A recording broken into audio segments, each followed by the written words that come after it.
M. McRae, I love you right now. Javante97, I love you right now. Make Love Not War, I love you right now. Regina and Gigi. Regina Gigi, I love you right now. I do. I am loved, I love you right now. Welcome back. I've only been live literally not even 10 seconds.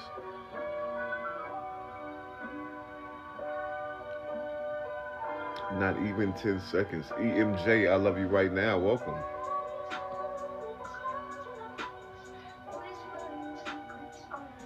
Jordan, you are loved and I love you right now. I do. Boom. Send everybody.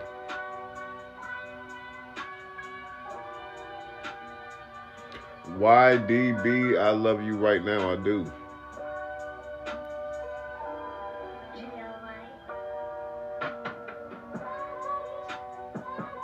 How y'all feeling today?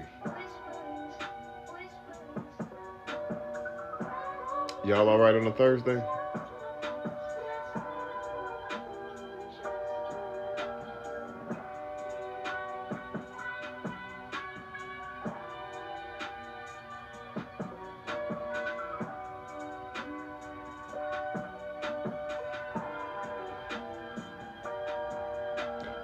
The Yogi Podcast. I love your existence. Thank you. I appreciate you. I do. I was manifesting. It's been a rough start, but you just tipped it back into good. We did that. I appreciate that. AJ Cruz, man, I love you right now, AJ. Just vibing with my people. That's pretty much it. You know, been live for like 2 minutes. For the first 5 to 10 minutes of my lives, it's a love drive through. So if nobody loved on you today, shame on them. First of all, second of all, I love you first today. If nobody told you it's worth a point, if nobody above 6'7" told you they love you today, well, I love you the tallest. That's worth 2 points. I'm shooting for 3 every day.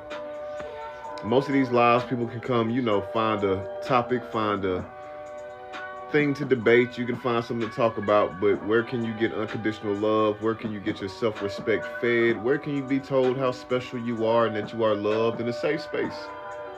You can do that here, you know, and we can also talk about anything, so. We can talk about anything to the deepest depths that you would like.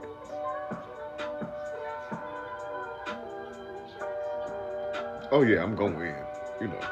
I love you infinitely, polydimensionally, transuniversally, in the places in between places, in the spaces in between spaces, in the times in between times. Love you, baby, I do.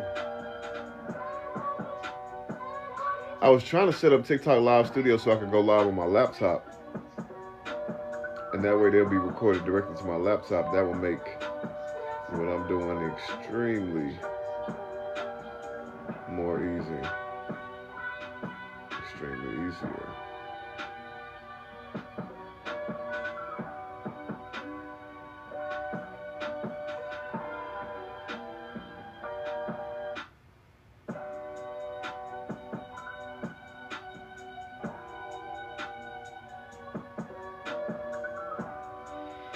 Curtis Ray 849, welcome.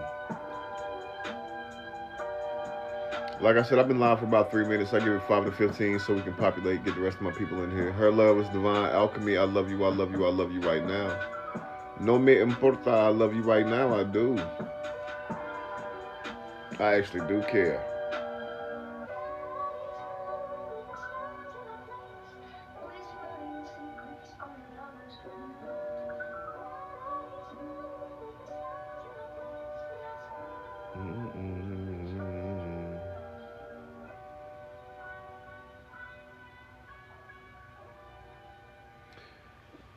Jazzy, thank you for the follow. I love you right now, Jazzy, I do.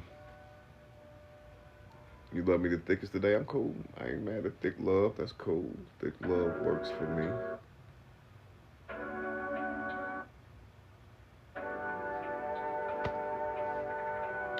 Miss Lady Divine, I love you right now, I do. We got like 5 more minutes of the love drive through, and then we can get into everything that we're here for.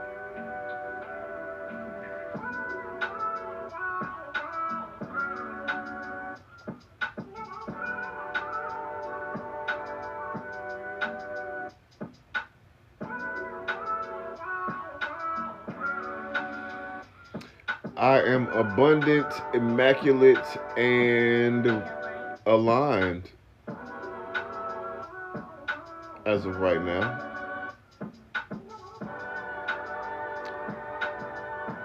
G Sparks, I love you right now. I do. How are you today? And for those of you who don't know, we actually do have the ability to talk about everything in here, and I love you. So, my name is King Stony. If you're not familiar with who I am, my name is Stefan Jonathan Jackson, but I go by King Stony. It's my name my whole life. And what I actually do is I teach quantum, classical, Newtonian, and metaphysics, as well as thermodynamics as far as they apply to spirituality in us. So, we kind of have created a recursive ontological understanding where we're allowed to speak of topics of all parts of the spectrum as long as they have anything to do with existence or being. So anything from deja vu to deja reveille to quantum entanglement to soul ties to the nature of what bond actually is. We'll probably talk about all those things today. All the way down to how special you really are. Just wait until my people get in here. Or don't. Hi, yes, welcome back. I love you right now. Michael McCowan, I love you right now. Mike.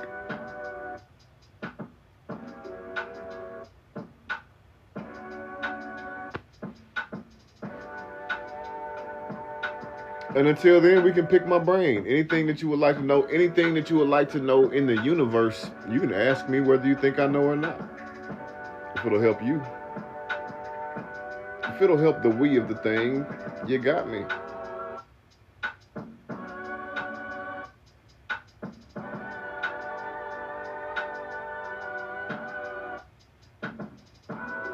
Sweet, I love you, James R. I love you, Mario B. I love you right now, I do.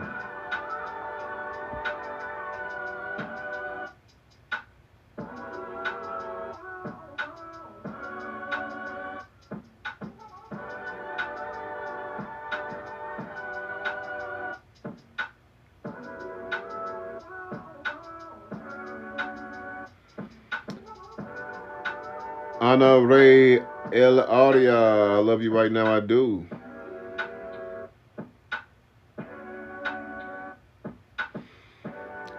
Ana Ray says, do you know your kingdom spouse? I don't.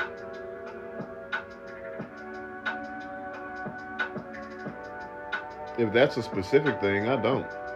You can enlighten me.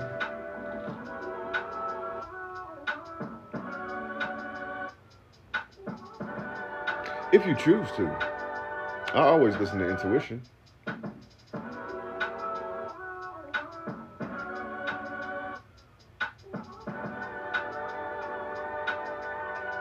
And I love you right now, I do.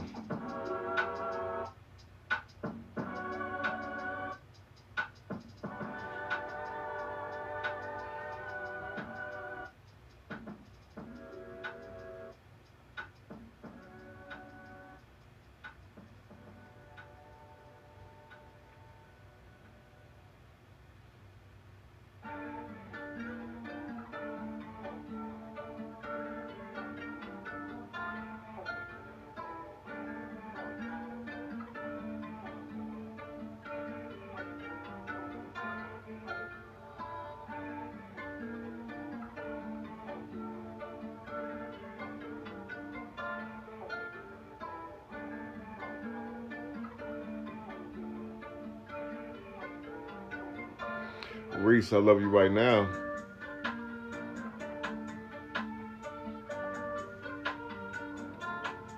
Oh no, I understand what a kingdom spouse is. You said, do I know who my kingdom spouse is? I said, no, I do not.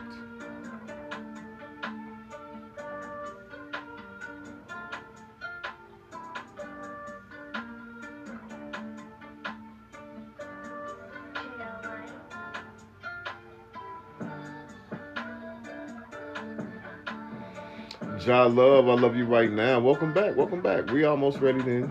Been live for almost 10 minutes. Almost.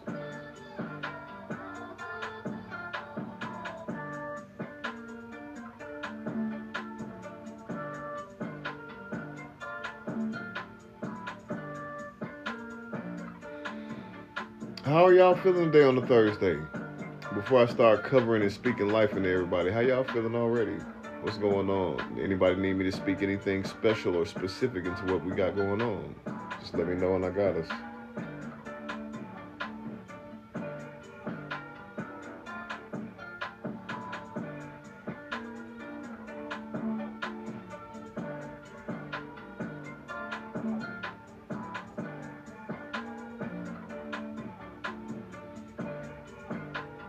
I speak to whatever job you apply for that is the best for you, that is already yours.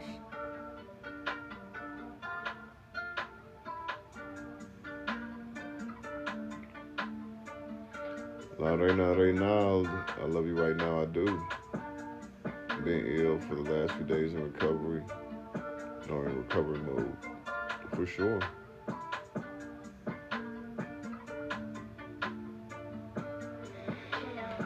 Well, for myself as well as everyone in this live and everyone that we encounter, I speak absolute abundance. I speak absolute wealth. I speak absolute health.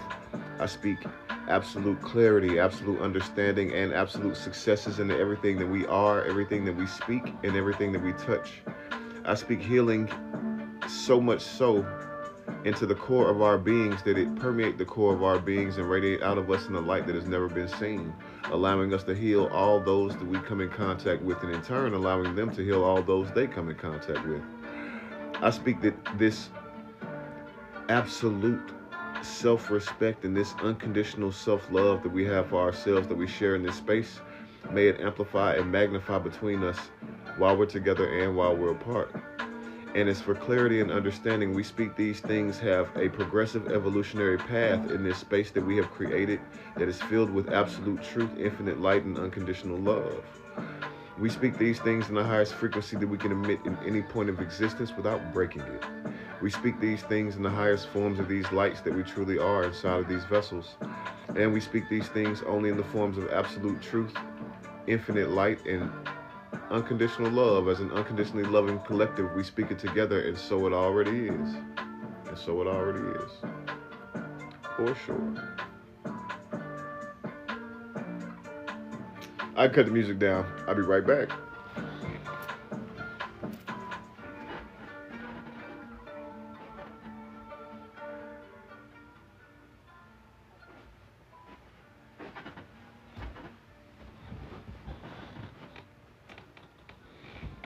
Okay, now we're back, and y'all can hear me.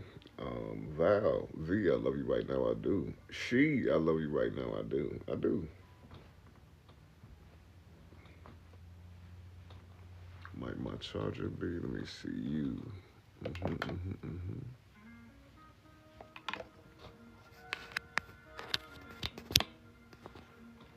Booyah. Terry Honeycutt, I love you first today, I do.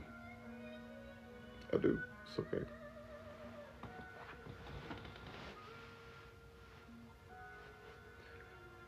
So, I guess today's topic is,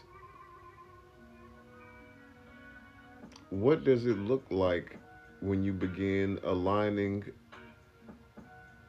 with Source, or what does it feel like when you begin aligning with the purpose of your journey? You know. So, for those of us who are familiar with where we are, then you know where you are. But for those of you who are brand new, I am King Stony. Like I said, this is a love drive through for the next like 3 minutes before we get into the conversation. But I like to give a little preface, just a little, insight about what today's conversation is about, so people, write things down they might want to ask, write things down that they find interesting or things that they don't want to forget. So right now, the state of the world that we are in right now has allowed for us to start placing unity at the foundation of what we're building. No matter what your color, your creed, your culture, your language, none of those things are barriers anymore. Right? So with that being the case, this is no matter how they try to fear monger, does anybody know what fear mongering is before I, go on a little further? Anybody know what fear mongering is? Or, I'll just leave it there specifically.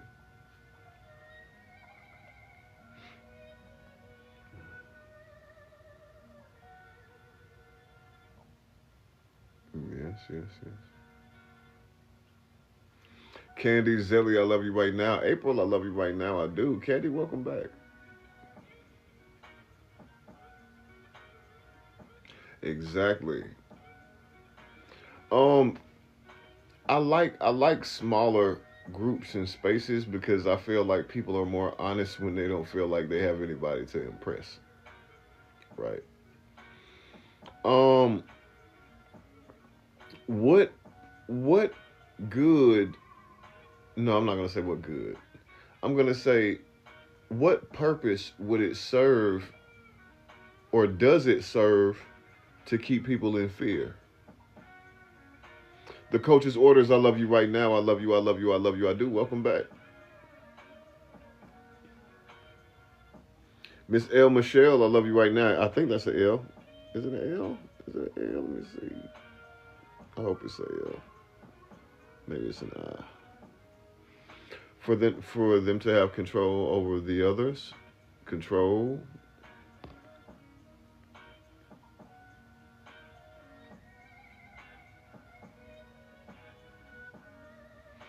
But these are the conversations we need to have in full. What foundationally would they need to control? Not just the people, but what would they need to control?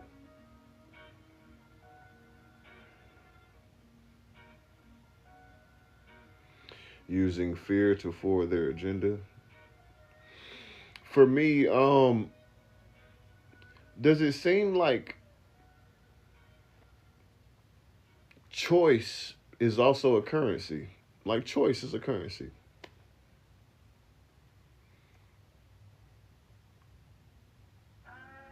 Choice.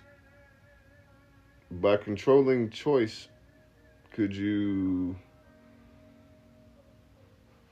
let's say,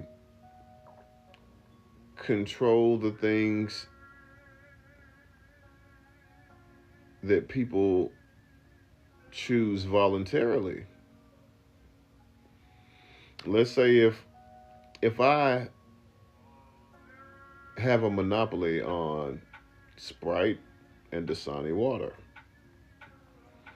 and then there's a there's a pandemic, let's say hypothetically, and knowing that the same company that I am showing the face of, where it's Sprite and Dasani water, are also partnered with medical, or let's say pharmaceutical companies. I know what's coming down to, let's say, the common level of existence where it's not the highest scientific level of understanding, it's consumer based. When it breaks it down to the level of affecting people's shopping, by the time they start saying, hey, this pandemic is a thing, I will have already had the campaign to say that Dasani Water and Sprite partner with these companies that are trying to return you to the new normal. If I scare you into the decision, it's not using your discernment. It alleviates, not even alleviates, it hinders your ability to use discernment. Fear hinders your ability to use discernment. And everything in life that you will ever do requires discernment. As far as, let's say, fear mongering the way that I'm talking about today, there have been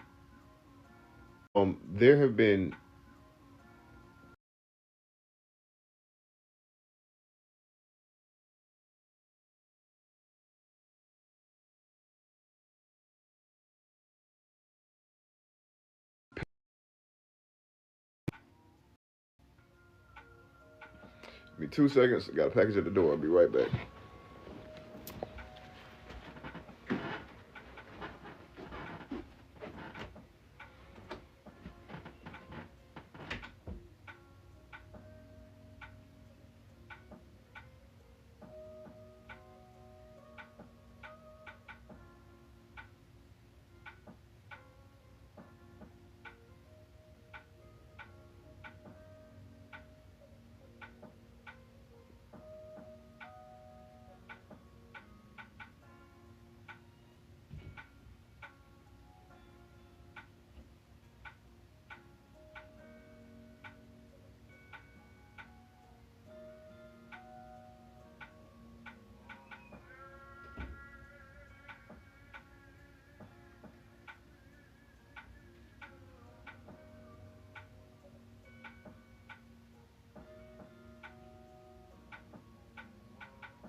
go.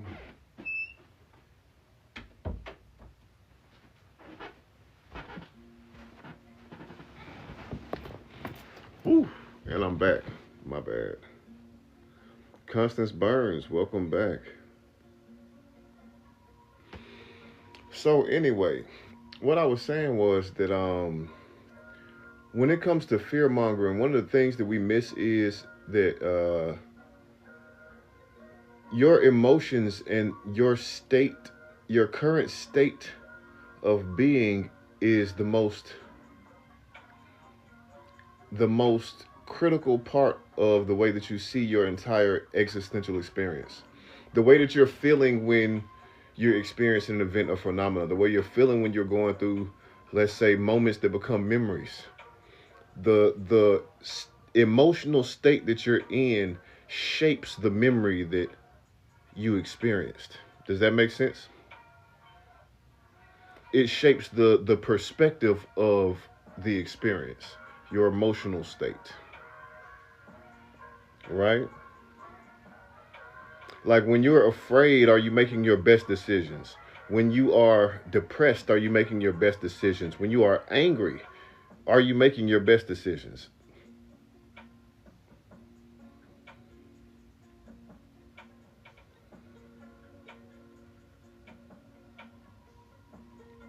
Thank you so much. Thank you so much. Thank you for everybody who's tapping the screen as well. Thank you for everybody who's here. I appreciate you and I love you right now. But I only said these things to say that right now is the opportune time to reverse engineer everything that we are sick of in society and history. And I mean as a whole people. You know, the way that they paranormal hoochie, I love you right now, I do, I do, I do. The same way how we talk about the things that we don't like, let's make a list. Let's make a list and address all of it. Because now we have the language too. Now we understand that science and spirituality do have an overlap, but nobody talks about it that often. Nobody really talks about metaphysics as often as they should. Nobody really talks about the way that metaphysics and classical physics actually meet through thermodynamics and polarity, through everything.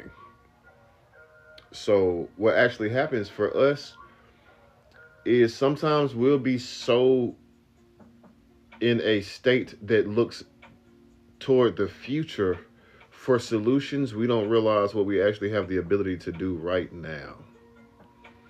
As far as the changes we have the ability to make. I want to ask a question that's not rhetorical.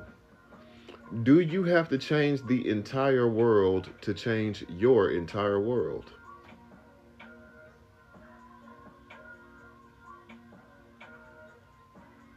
And I'm just some crazy dude on TikTok, so, you know, what do I know? Right? But humor me. Peachy, I love you right now, I do. A levels, Ashy, I love you right now, I do. Cream of the crop, I love you right now, I do. So what happens is we don't actually have to change the entire world for us to create the vocabulary that allows room for it. You know, we don't have to change the entire world for us to make specific changes in our community where we become a new thing. We don't have to wait on that. You know, so when we move forward, if the source of creation, right, is what they began to call God, or that's what began to be known as God or Most High God before the word God was invented, right? Would it change if we went back to calling it the source of creation? Would the understanding change?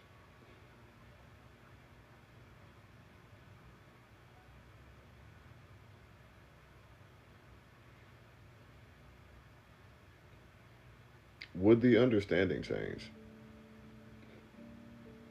And there are no wrong answers. It's just me talking. This isn't even really the whole topic of the day. This is just the preface.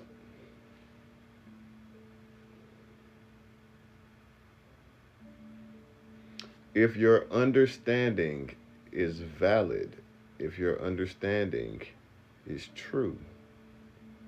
What you speak of when people were saying the word God, which is an invented word that means it's actually describing anything you can worship to. It doesn't have to be just the source of creation. So before we were using the word God that was created as an umbrella term, it was understood as our source. And our source is a trifold singularity just like us. Does anybody understand what a trifold singularity is and why you are one? Anybody? And I don't just mean the people who are in here with me all the time, but if you understand, you can say you understand too.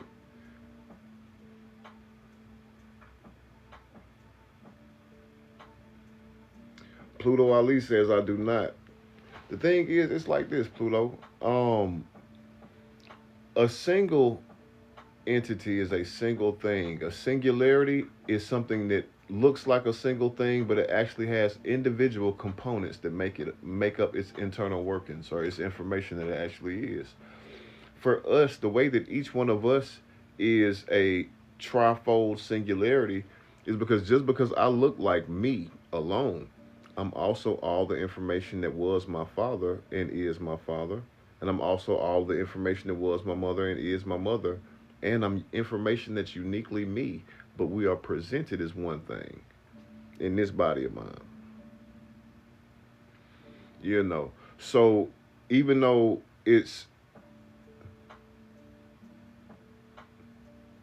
I am experiencing my own existence, I represent something more than myself. And that's what we are. We represent more than just ourselves. And the way that we begin to kind of reel the reins back in, because I feel like, not to be funny, spirituality kind of got, it kind of turned into wildfire in the wrong ways.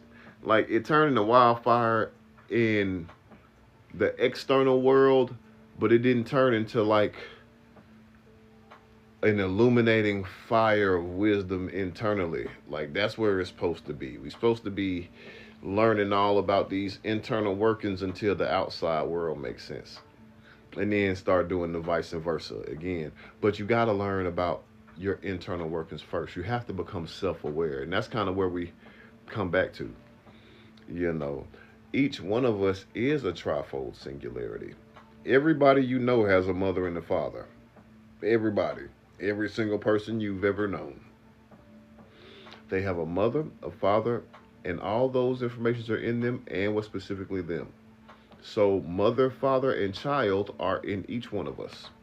We have an X chromosome and a Y chromosome, both from our parents, and then we remix it to be ourselves. Does that make sense as far as chromosomes go? We have an X chromosome for mom, and mom's, and dad's mom. You get some information in there. And a Y chromosome from pop. So it's like, for me, I just want us to realize that the way that we've been taught, it wasn't all false. They just misdirected us about a lot of things. You know, as above, so below. They never taught us first, as within, so without. They just skipped so many steps. And I feel like where we are right now is the first time we've ever started to actually get past the arguments that are the worst of people. You know, we've gotten past the male versus female arguments. We've gotten past the rich versus poor argument. We got past the suburb versus ghetto argument. And the thing is, what happens is they gave everybody a narrative of deficiency. Anybody know what a narrative of deficiency is? Narrative of deficiency.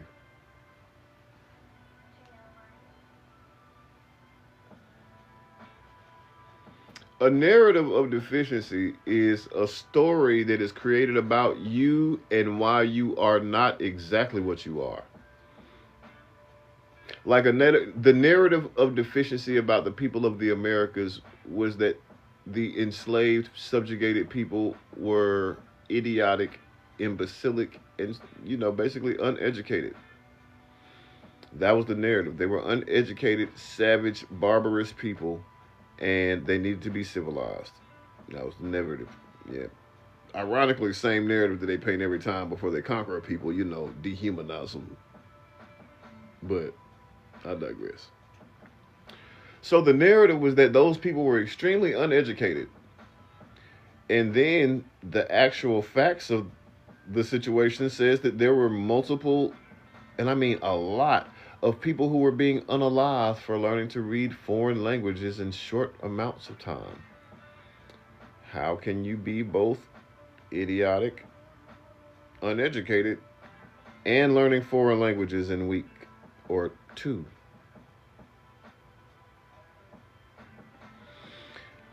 They tell us that it's certain genetic traits that are recessive and dominant, some are epigenetic, and they tell us so many things that we never ask them, how can you calculate all of how we became where we are right now when you don't know all of the test subject? And we don't have all of the foundational information. How are we doing ancestry in 23 and me's when the original understanding of what ancestry was like a common census, had nothing to do with genetics? And then even for what genetics is right now, it's off the databases that we have after hundreds of years of grave robbing. They were literally in European modern medicine. I mean, like, for over 300 years, they were finding the oldest, let's say, burial sites and graveyards, and they were turning bodies into medicine. So what I realized is there is a specific narrative that's being pushed, and they don't want anybody to feel special. They don't want anybody to feel validated within themselves. They don't want anybody to be able to heal in a way where they can teach someone to heal. They don't want anyone to be able to understand and recognize what family feels like over what it looks like. And that's where we come in. We are those who know what family feels like over what it looks like. We are those who are of critical mind to question the information we're given. And the one thing I feel like we didn't question enough is, why didn't they ever teach us to remember? If energy can neither be created nor destroyed, only change forms, and energy is only interacting informations, that means that information can neither be created nor destroyed, only change forms. And with each one of us being a specifically encapsulated information, it means we contain informations that have always been. It means we contain informations that have always been. And with that being the case, we would be extremely able to acquire any informations that are encapsulated in here with us from in here in us. And we don't actually have the routines consistently enough, like this space. We don't have the routines consistently enough for us to actually live in that. Like, it's so many times where how society is set up these days, we got to get a rush of enlightenment, then right back to the clock. We got to get a burst of enlightenment, then that's the end of my lunch break. A burst of enlightenment, time to get the kid from school. When do we become the change that we talk about? When do we start the apocalypse for what it actually is?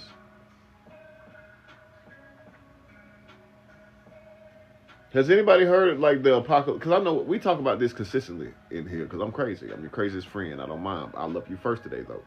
So when you talk about the apocalypse, right? Has anybody ever heard of the end of the world or the apocalypse? Because it's like a billion. I don't want to say a billion. That's being, I'm exaggerating. But there are thousands of ways they said the world is going to end, would end, prophesied to end. Has anybody ever heard of the apocalypse? In the cultures that you have heard, what have you heard? Have you heard like celestial cataclysmic event? Have you heard flood? Have you heard blood red moon? Have you heard sun explosion? Have you heard Nibiru interplanetary crossing? Like, what have you heard? Walter, I love you, I love you, I love you, I love you, I love you right now, family, I do.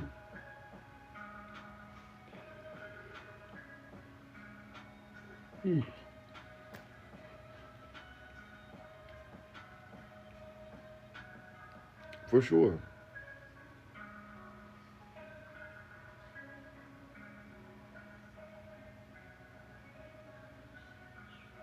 Florida Girl Life says war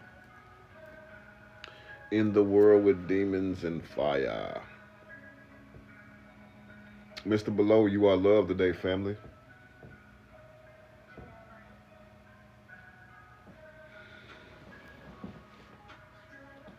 Lynette369, I love you right now, I do. So what happens is when I was a kid, I heard a lot of the same things, and I used to have dreams. The first time I ever saw the world end, right? I was in this dream. I was riding down Old National, which is a street where I used to pass every day when I was younger, and I'm riding down Old National. I look out and I see where the Blockbuster used to be, and I realize I'm in the back seat of a car. The figures in the front can't really make their faces out because they're not really looking back. And when I look outside, I can see the moon as big as I've ever seen a full moon. And when I focus on the moon, it's like as soon as I begin to be able to focus on the craters in the moon, there's like a crazy like vroom sound, like a reverberation, like a you ever had the bass hit you in the car but wasn't no bass from the car, and it was like a pulse shot through the whole world, and it's like the moon started filling in blood red, like deep crimson. And in that moment, I I didn't know what was gonna happen. I was so young. I didn't believe in hell. Not like because I was a bad kid, because I was actually a good kid. So I never thought it was a thing for me. But in that moment, it was it was a feeling that I can't forget. You know, so beyond just that one moment, I've had so many times where I've seen the world end through vision or seen the world end through dreams, and it's it kind of blew my mind that once I got to the age, or I had mastered the ability of learning how to learn properly. It's like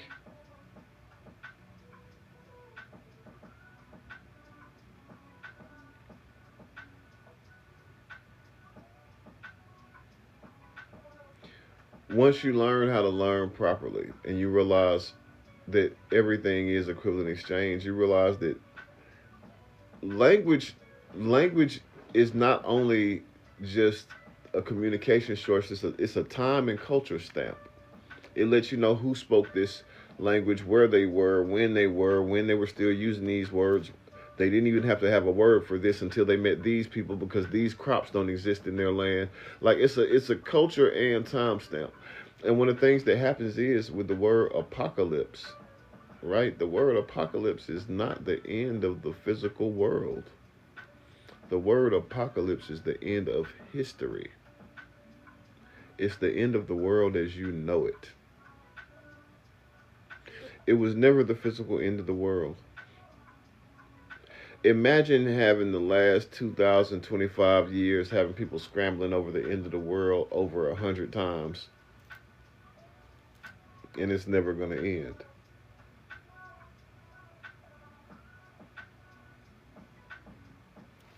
Why would the world end, y'all, if what we have done to it and what existence has done to it hasn't destroyed it? Why would it end now? I thought it was as above, so below. Ain't that what people say? Ain't the above infinite?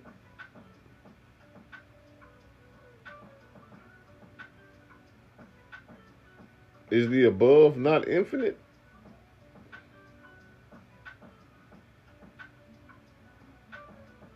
What happened to above, as above, so below?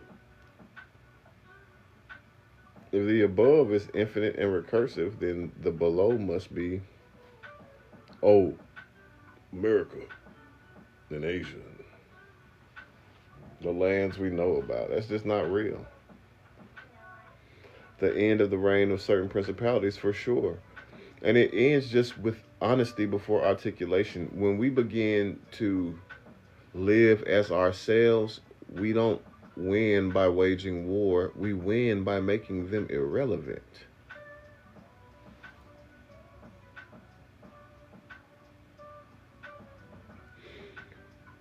When you have courage and you because you understand the situation, it's not you have courage because I'm constantly battling fear. No, fear is irrelevant. I know what I'm doing.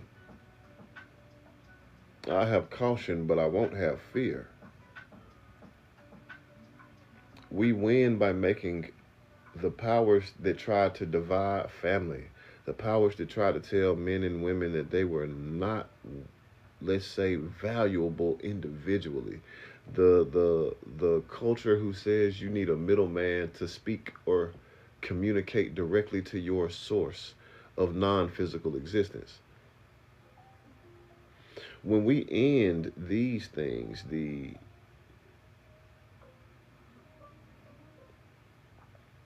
placing vocabulary over the understanding. Vocabulary does not supersede the understanding. The understanding is always the key thing in anything that we're doing. You know, the understanding is always the key thing. And what I've seen begin to happen is that people will use difference in vocabulary to belittle somebody's intellect, and that's not what we're going to have in this season. We're going to create a new language for us. You know, languages that apply to all spectrums of understanding, whether they be scientific, spiritual, religious, historical, or otherwise. That's what we do here. That's what, let's say, I know people hate this word these days, right? But people hate the word church.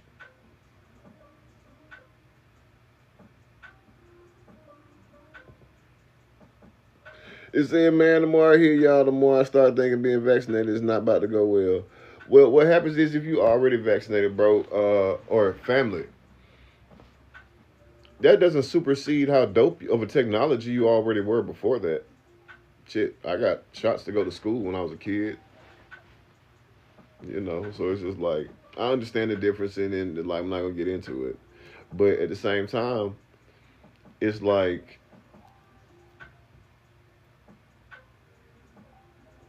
who knows what they put in different things, man, especially in America. I mean, we know, but do we?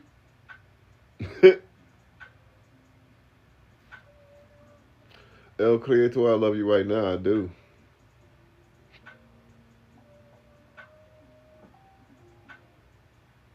Poised imperfection, I love you. I love you. I do. But that's what I'm saying. Like I'm not like I don't have it, but at the same time, it's like it's to the point where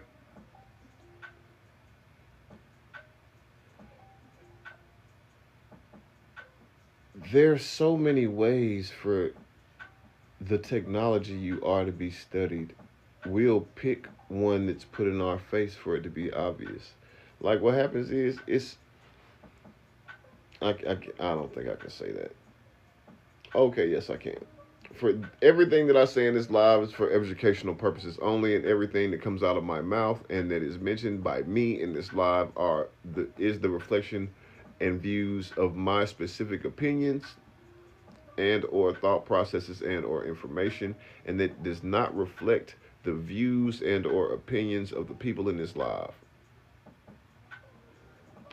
So what happens is that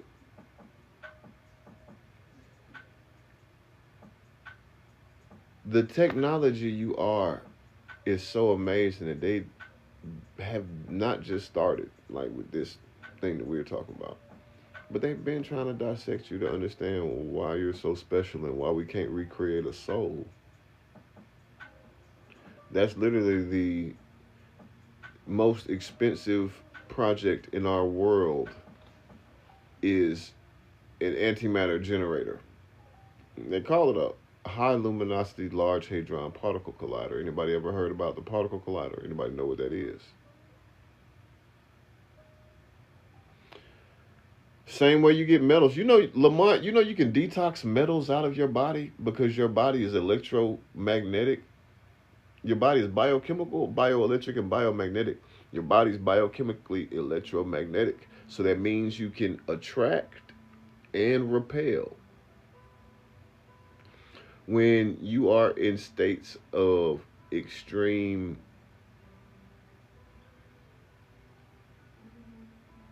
let's say, anxiety, depression, inebriation, jealousy, anger, all those things that you would call low vibrational, you're pulling in at a rate that's much faster than your normal balance.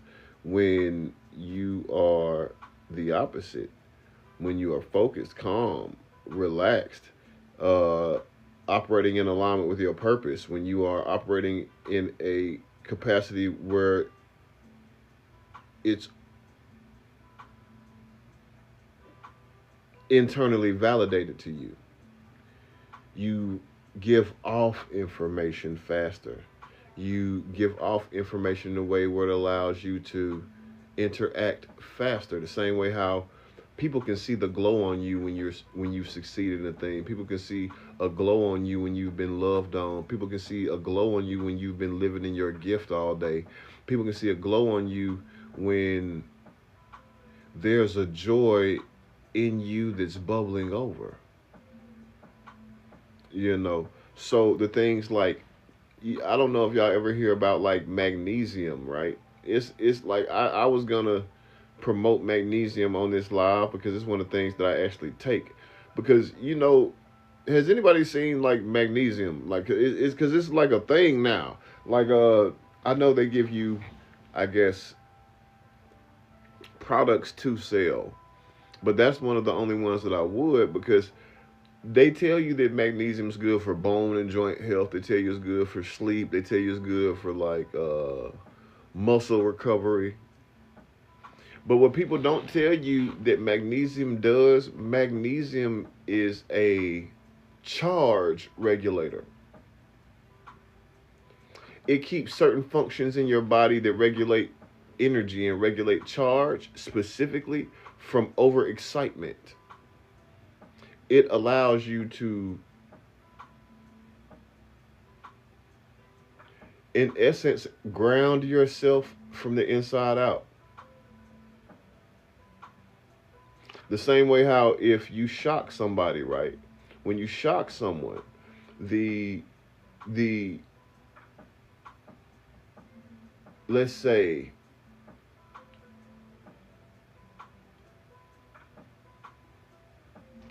discharge of energy or the displacement of energy balances you both out, just like you grounding, touching something that's, you know, already base before you touch something metal or touch something charged again. You know. So as far as these things that we're talking about here, like magnesium, let's say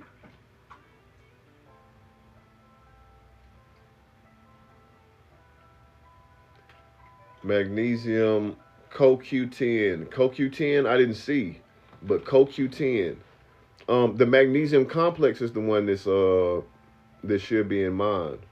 But CoQ10 is for brain health. Um, L-theanine.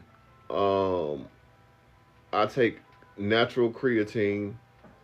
Um, Anything that promotes healthy brain function, anything that promotes, let's say, pre-vitamin D, pre-vitamin K, norepinephrine, serotonin, melatonin.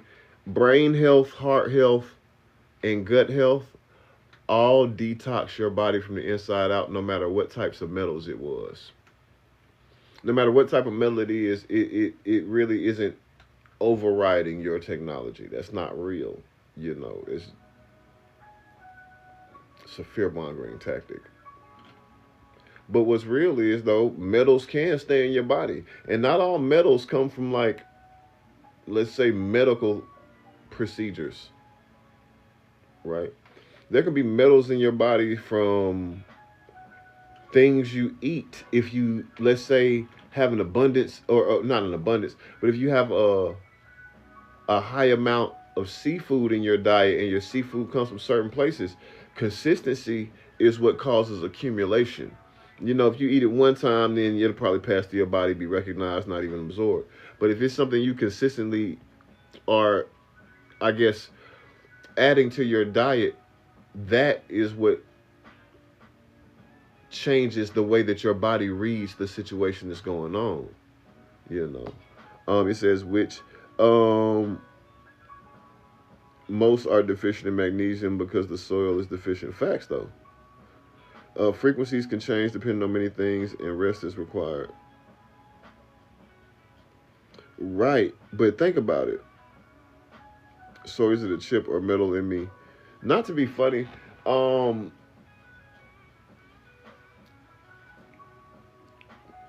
let people scare you either way, bro. I want y'all to know one thing that happened with this whole pandemic situation a minute ago. That kind of got outside the box of what that already was. There's a thing called placebo effect. Placebo effect. Placebo. Placebo effect. But on the flip side is the one that we don't know about, called the nocebo effect. Most people who have heard of the placebo effect have never heard of the nocebo effect. So what happens is, nocebo means I shall harm as I speak. Placebo means I shall heal as I speak. Just somebody even hearing a true word, hearing a potential outcome, can have them wrap their minds around it in a way where their body shows signs of healing in advance. But people also can speak a thing on you where you wrap your mind around a disease. Because diseases can be mental. Diseases don't have to be physical. People can put you into such a anxious and paranoid state of mind that you really can stop producing the chemicals that it takes for you to heal. So if there's a thing in mind that you are working toward, focus more on the thing that we as a collective, you included, because we speak life into this thing that you're working toward, because you're speaking toward being a healthier you, and I love that. So what happens is, we speak life into this thing because we're focused on where we're going and the goal that we're headed to, and not what we're running from.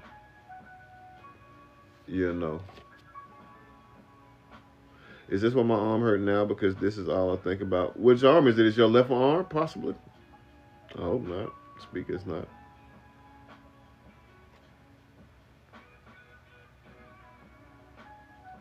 I was just speaking on this yesterday. 432 hertz is a 9. Just like how everything in 369 theory y'all understand, just understand that as well. Like frequency and fractal geometry and the things that we understand as far as frequency and shape and color. Everything has to do with our processing of the electromagnetic spectrum, or basically our processing of information and light. Light is also information, but information coming out at the natural fast of it. But what happens is that the same way how you were like, is this the reason my arm is hurting? If I can find my papers, I'm gonna read something from the Gateway Papers to you, because the Gateway Papers, they didn't just show you how the human mind does not coincide or have to. The human consciousness does not have to abide by the time-space dimension at all. You know, this is proven repeatedly. Like, yeah, science can prove that you dream, but they can't prove what you dreamed about. So we can prove that you healed the fastest, but we can't prove how long you were gone in order for you to receive that amount of healing. What if you heal so fast in your dreams because the amount of time you're actually believing that you're gone, your body's healing regularly.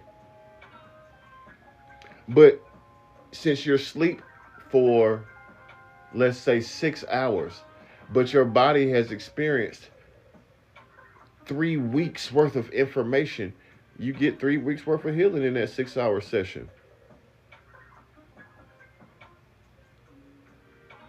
Has anybody ever had that happen where you've been asleep for maybe a daydream, but it seems much longer? Like you've been asleep for about 5 minutes and then you wake up like, I'm late. And it's not. That dream was way longer than that nap. Time, time is kind of an illusion because it's not actually what we're talking about. And I used to say this all the time because what happens is time is a calculation of change and space is a calculation of choice. Choice determines magnitude.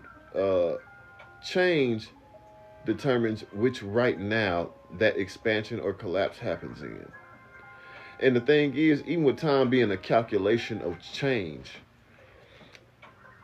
we were never really talking about time. We were always talking about the changes. And how can we make them? Why can we make them? When can we make them? What's required?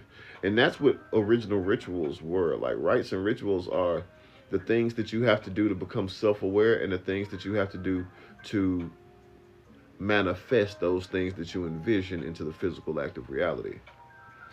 You know. So the thing is, none of those things are religious things. You being special is a fact. It's not a religious thing. Nobody taught y'all that you had a source. That's something you remember. That's why they gaslight you with religion. I don't think people realize that. It's so easy to gaslight people with religion because it's something they can actually feel and just can't remember recently. Everything that has a design has a designer. Every pattern has a source point for the origin of that pattern. We are pattern-based beings. We are matrix and pattern-based beings. Like, that's no way to kind of get away from it.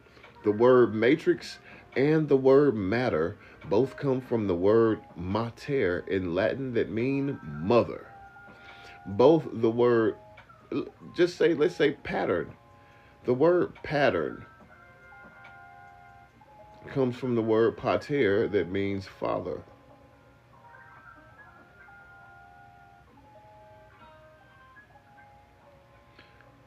What is another term for the gate? No, it's actually just called the Gateway Project.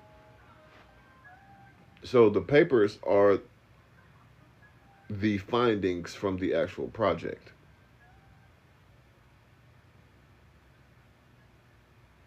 JZC, I love you right now. I do.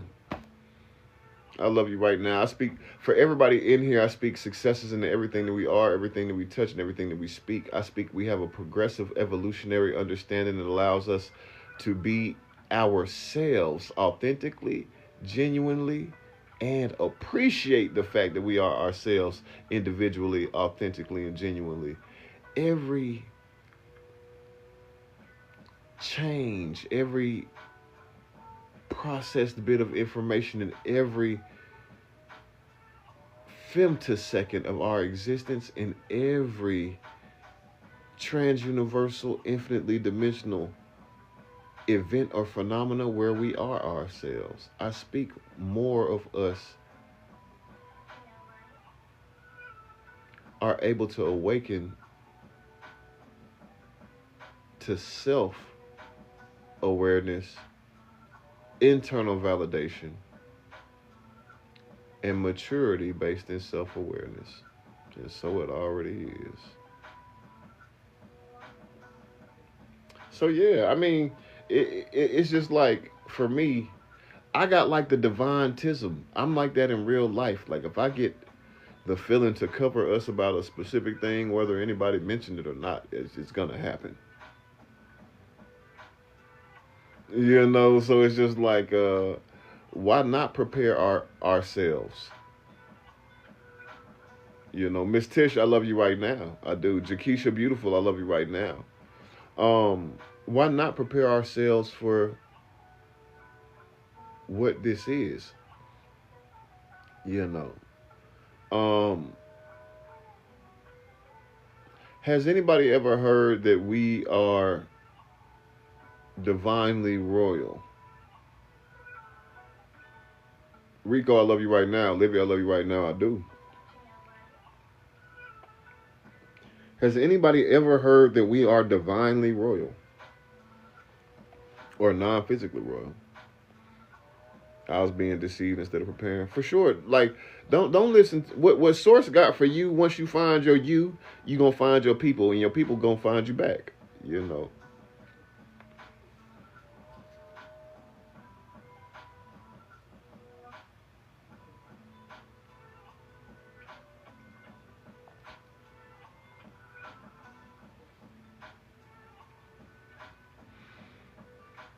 So the way that we hear that we are non-physical royalty or divine royalty or spiritual royalty or just royalty period.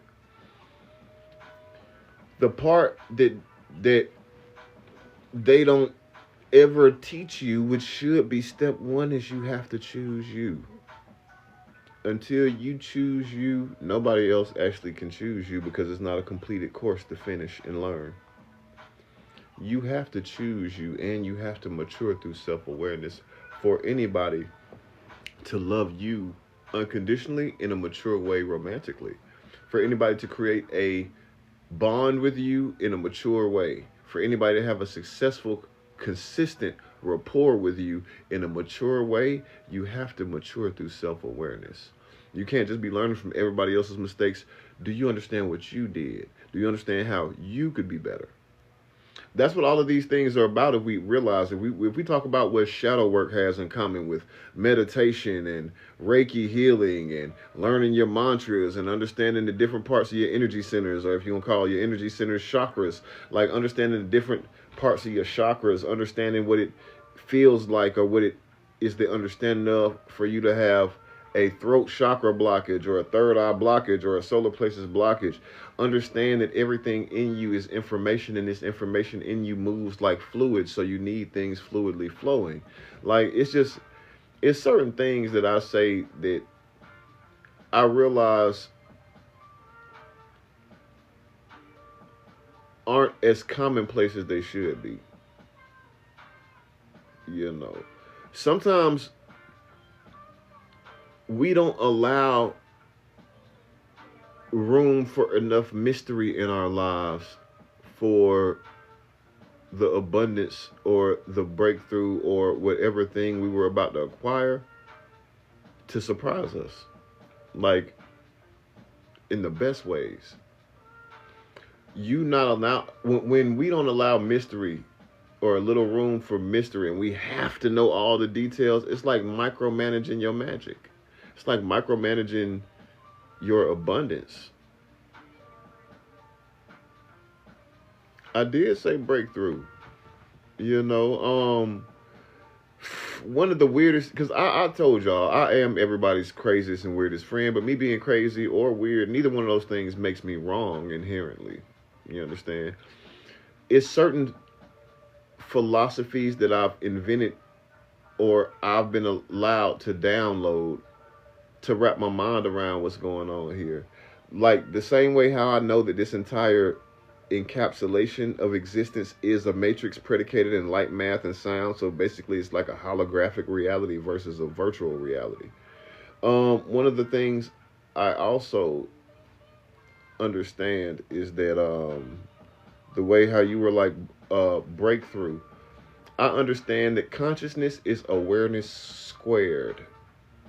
Consciousness is awareness squared, and transcendence is consciousness squared.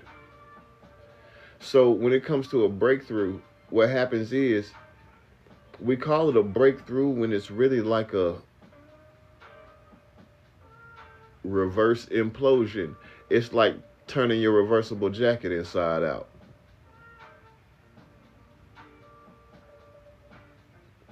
And all while this part is now on the inside, while it's inside, all the vibrations and information that's coming off you are giving the inside this jacket a new design. And then when that inside design is ready to be shown to the world, you turn that jacket inside out again. It ain't like you really breaking through or coming out your body. It's actually just a recalibration of current local informations, if that makes sense.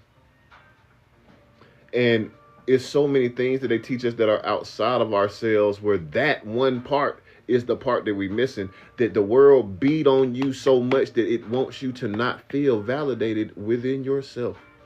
It wants you to not value your personal experiences. It wants you to not value the dreams that you have. It wants you to not value the visions that you have. It wants you to be a masked version of you, so you never meet the people who are the unmasked version of you.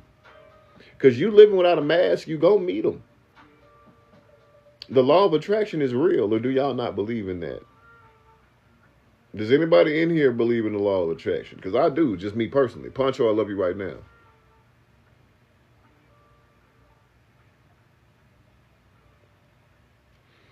So I want to ask y'all this, though. So this is kind of what the original conversation was going to be about. All of this that I've been doing before that is rambling for preface. The original conversation was going to be, do you understand the difference in trauma bonding and experience-based apathy? But what happens is, we're going to get to that in a second. You know, but the difference in trauma bonding versus experience-based apathy. Trauma bonding happens when two people got the same trauma, but not from each other, so they recognize that piece of their reflection in each other, and they grow a bond from that, when that's not a healthy thing. You're not supposed to ever be trying to grow a tree from a molded seed. It's not the proper type of seed to be planting in the first place. Y'all can be friends. That's probably why y'all met in the first place. But experience-based apathy is when you went through a form of not only PTSD, but of a form of any type of experience that has you afraid to connect, that has you evolve into someone with the inability to connect at all. Somebody who's completely afraid of creating new bonds. That's a difference. Trauma bonds actually a bond that can be created, and they're just misformed because it's not the reason you're supposed to form a bond in the first place. But experience-based apathy is so sneaky, because everything in life is a bond. The way the hydrogen bonds the oxygen, the way that we bond energetically, the way that we bond romantically, the way that we, like, everything in our existence is predicated on bond. So to have someone exist in a state where not only are they afraid to create new bonds, but they don't think that they are capable. Man. You know how many people feel lonely, and that's the worst thing they ever felt?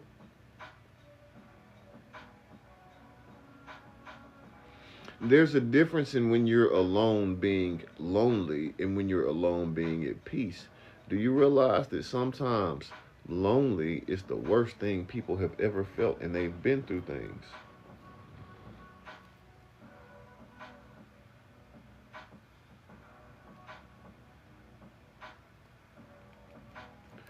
Even laws about your personal bond. Yeah, shoot, you violate the law, you're gonna need a bond. They're gonna bond you out. But I only said those things to say that there are so many people who are afraid to connect that they don't realize that their connection is what's missing. And that's what happened in my dream. We had like a drag net for everybody who ever put a title on themselves. And when we started pulling the drag net, the people came and the title stayed behind. The titles end up falling into the darkness, and as the title started falling into the darkness behind the drag net, the people started getting brighter. And as a kid, I didn't really understand in full. But I've had that different versions of that same kind of dream where I could see the titles and the things that people have placed on themselves, like crowns and scepters and all different kind of things. I could see that the material falling off and the people becoming better. And for me, that's one thing I feel like is a logic that you can't really refute. You know, people from all walks of life, you don't realize being special isn't a religious thing. Being unique, being gifted isn't a religious thing. It's not. It's a specific thing.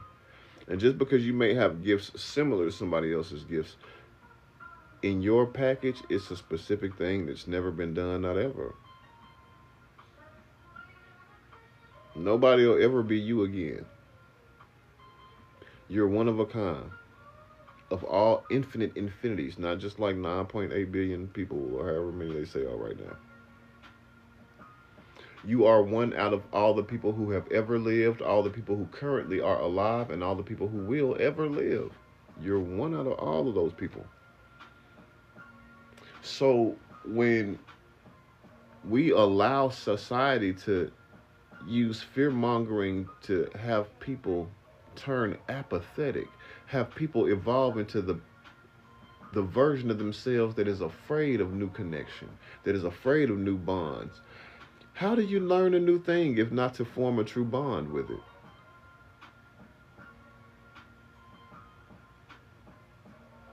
No, what happens is Lamont J. Hill, I'm non-religious, but do you know that there was no religion for real, for Christians before Antioch in Rome?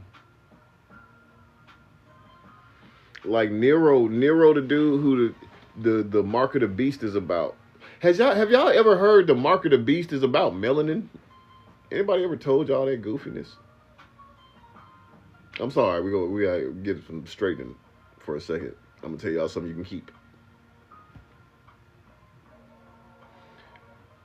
Um, 666 was never about melanin in the Bible. That's not what it's talking about. Um, in like I'm non-religious, but I've read everybody's book and the apocrypha that you can touch. I've touched more. The thing is though, it was not talking about like melanin when it was mentioning the mark of the beast. It said the mark of the beast is also the name of a man, and that man was Neron Kaiser. Y'all ever heard of Kaiser Soze or Julius Kaiser? Y'all don't know Julius Kaiser. Y'all call him Julius Caesar. Like Kaiser wasn't already a title for a long time. It goes from Kaiser to Caesar. Nah, it's still Kaiser. But long story short, Neron Kaiser is the guy that it was talking about because I don't understand. I don't know if y'all realize that the way politics is now, it's always been like the original government is family and the original heaven is home. Both those things are common knowledge. They used to be. The original government is family, and the original heaven is the original haven, which is home. Home is where you come from to go to. Home is where we came from to get here.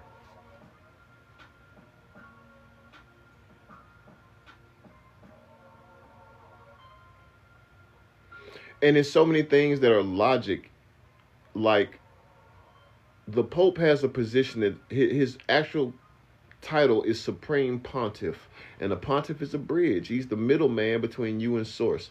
Do you feel like you need a middleman to connect to Source at all?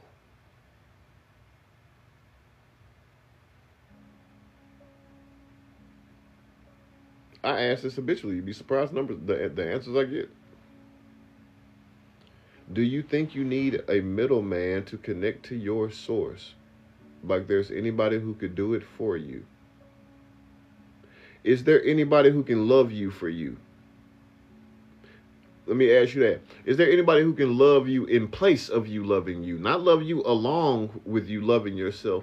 Is there anyone who can love you in place of you loving yourself?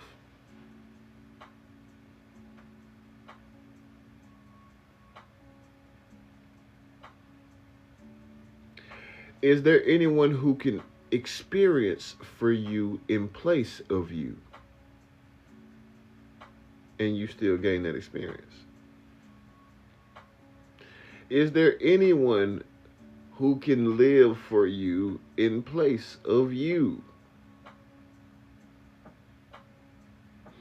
So on the flip side, if I cannot unconditionally love myself, I have never unconditionally loved anyone else. And by inverse axiom, if I unconditionally love myself, I hold that potentially within me. Now I have the ability to radiate out of me what I possess in me. That's what you're sharing with somebody when you unconditionally love them. You're not sharing your specific treatment of them. You're sharing your whole absolute understanding of yourself as the lens through which you see this person. I love you with eyes that feel like everything I love about myself. I see you with eyes that only see the things that they appreciate about myself. Imagine how dope that is.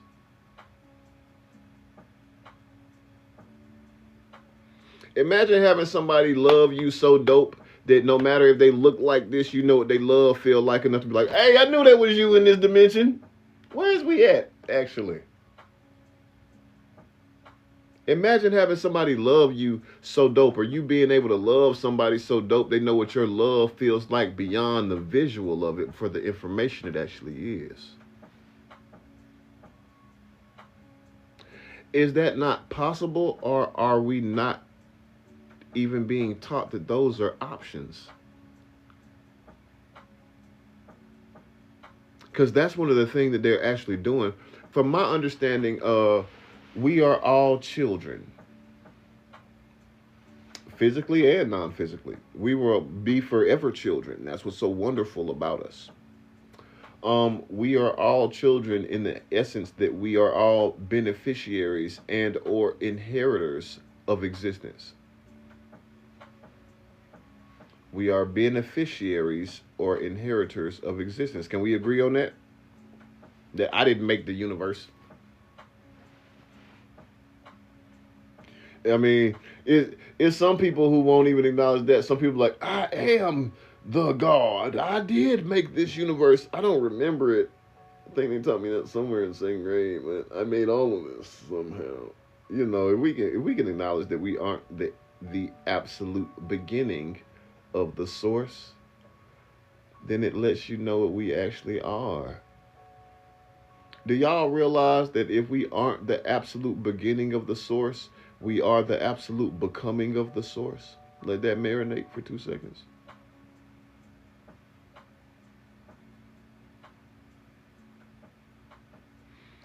Do you realize that we are, if we are not the absolute beginning of source, we are the absolute becoming of source, because it has no end. The polarity of a beginning outside of our source is an end. But the polarity for something that doesn't end is becoming and becoming and becoming and becoming and becoming a new thing and becoming a new thing and becoming a new thing.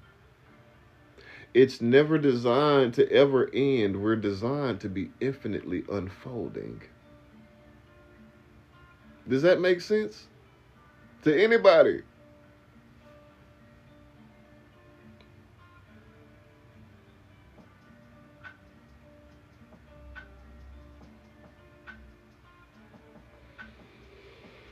So for all the people in the world who are like, the earth is flat and the earth is round, so nobody believes in polarity.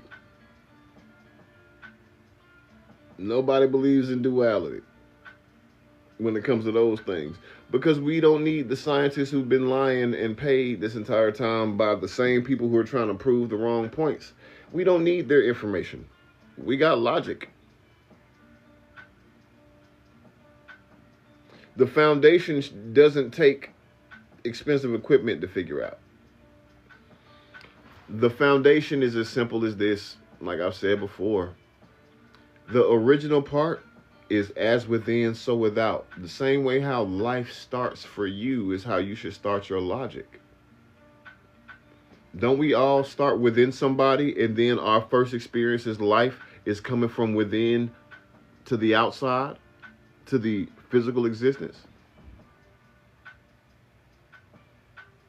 Carlene, I love you, I love you, I love you, I do. Welcome back. And don't worry, I'm gonna break it back down in like 2 seconds, Lamont.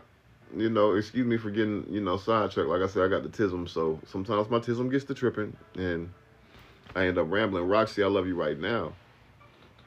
But don't we all come from within a thing? Don't we come from somebody's internal workings, and we are projected, literally like projectile, into this,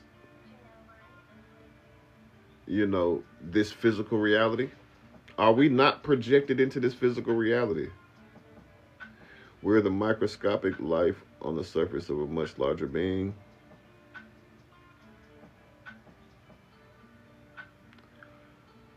We would actually be more so like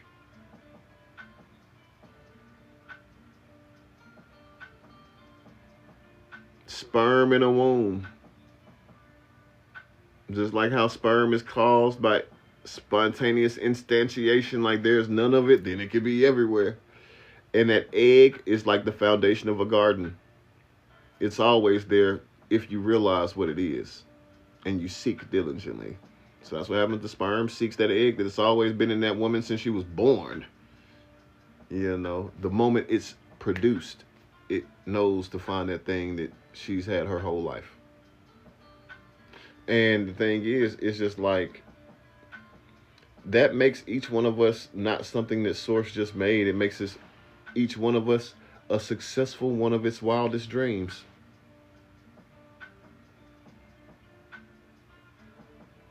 That makes each one of us a successful version of its wildest dreams. And that's the equivalent exchange of it all. Like, that's what I'm biggest on. I understand that everything is transmutation, whether you call it science, magic, mysteries, alchemy, whatever it is. It's all transmutation.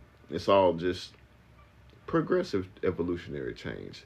The changing of one informations into another set of informations, or into another more efficient set of informations toward a common goal. And the law is that in order to get anything of value, that one must first be able to risk something of equal or greater value. All of the things that we do as far as children in the creation of a life, it's the highest level of transmutation. With a large Hadron Particle Collider, you can't make a soul.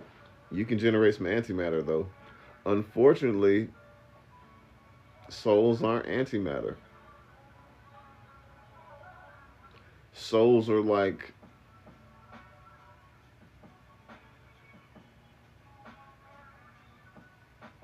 meta-recursive negentropic information. And I know people are like, oh my God, he's making word salad. I wish you understood what I said. Meta-recursive negentropic information is a real thing. If you ever type that shit into anything, it'll be like, yeah, that's what Source is, and that's what you're a fractal of. Meta-recursive negentropic information. So anyway, I said that to say, Spud Lightyear, I love you right now. I gotta send you the link. I realized Dreamweaver that's in here, he educated me to the fact that what's happening is the Discord link that I'm posting, that I was posted in my bio, it deactivates after like a few days or a week. So people who would be trying to, I guess, join the Discord after that initial window will be getting an invalid link. So I will send you the Discord link personally. I got to go download it.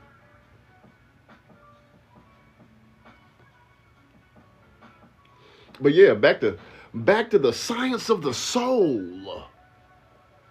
Right? Does anybody actually understand what I've heard CERN has been messing up stuff? Does anybody actually understand what they are doing? Like, even factually, it's some silly. It's just silly. If we were really studying unity, right, we wouldn't be colliding particles. We are studying through division. It seems to be the same way they're studying psychology, sociology, and pharmakia, aka or medicine, right? Seems like they're studying through the division of a thing instead of the unification of a thing. Did you realize that the Large Hadron Particle Collider has a this piece and a this piece?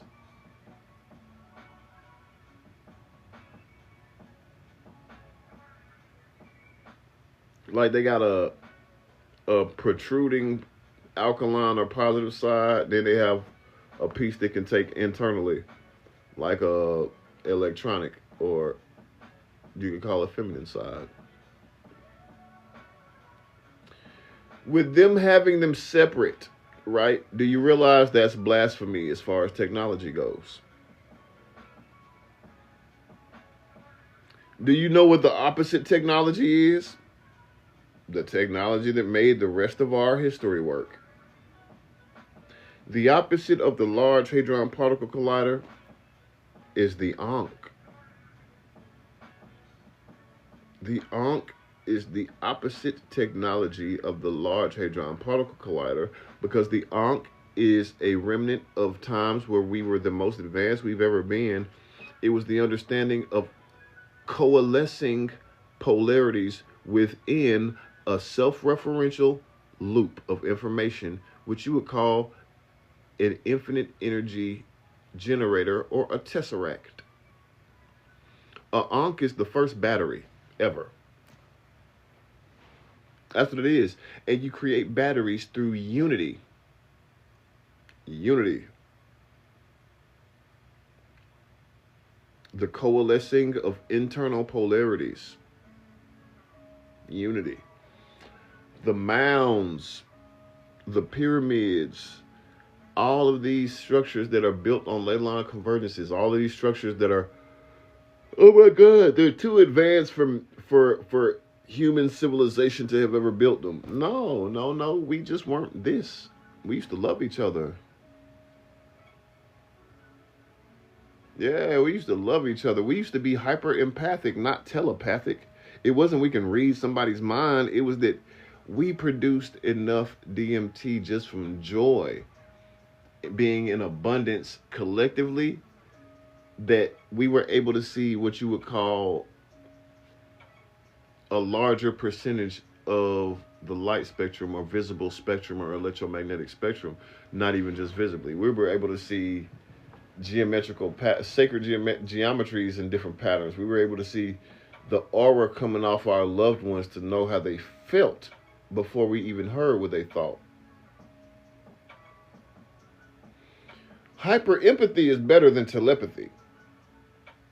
If it wasn't, Earth would be named DMI, not Earth. No.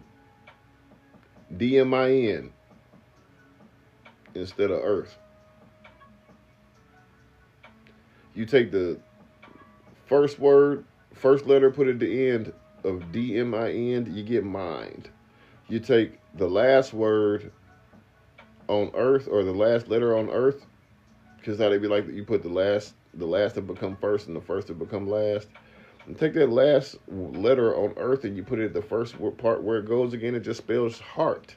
All this shit is predicated on the matrix that's founded in the sacred geometrical radiance of the Merkaba.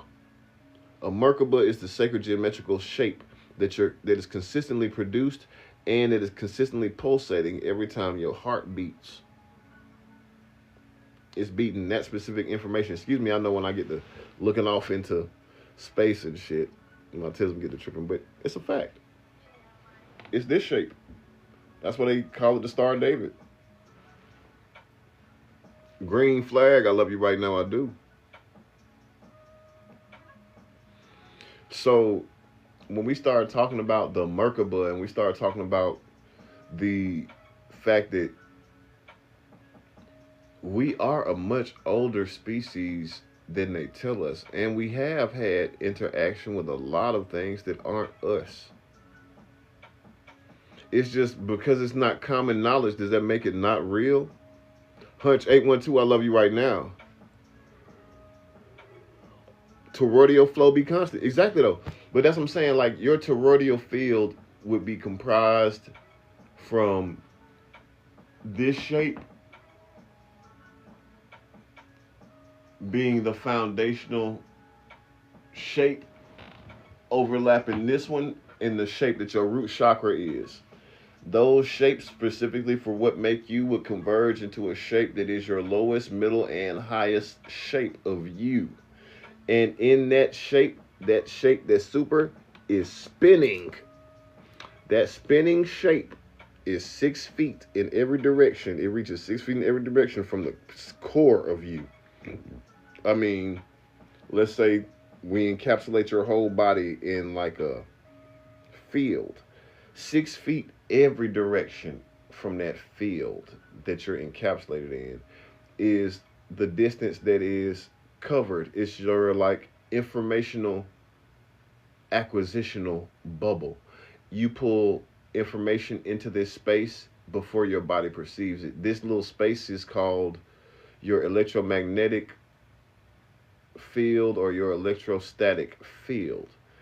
And what happens is this field is also responsible for you perceiving information before you actually physically perceive it. Like when you're in danger and the hairs on your arm begin to stand up before you actually perceive the danger on your own. You know. So the thing is, we don't realize that everything in our world is recursive.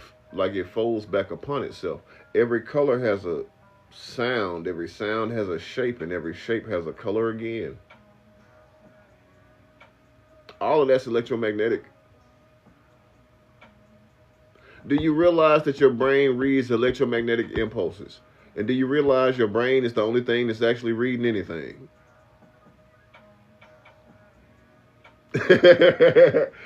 So what happens is all of it's electromagnetic field, like shape, color, everything. Shape, color, sound.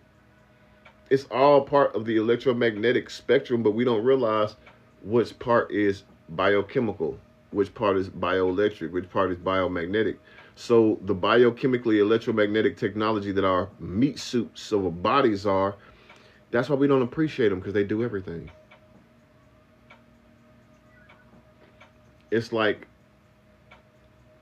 if a baby was born in a Lamborghini and you give that baby that one Lamborghini its whole life, the Lamborghini's worth $1 billion. Let's say that. Lamborghini worth $1 billion. But baby was born in this Lamborghini. Baby done only had this Lamborghini to drive his whole life. By the time he gets to be an adult, that baby don't even want that Lamborghini. That baby don't even appreciate that Lamborghini because it's had that Lamborghini his whole life. This Lamborghini is regular. That's how you are about your body. It ain't shit regular about your body. There's nothing default or normal about you. You slick, one of a kind for sure. And we've allowed so much of history to belittle, demean, give narratives of deficiency, to strip of identity. We've allowed so many divisions from each other that the division exists inside us now. You know what's crazy, Hunch? It actually is, though.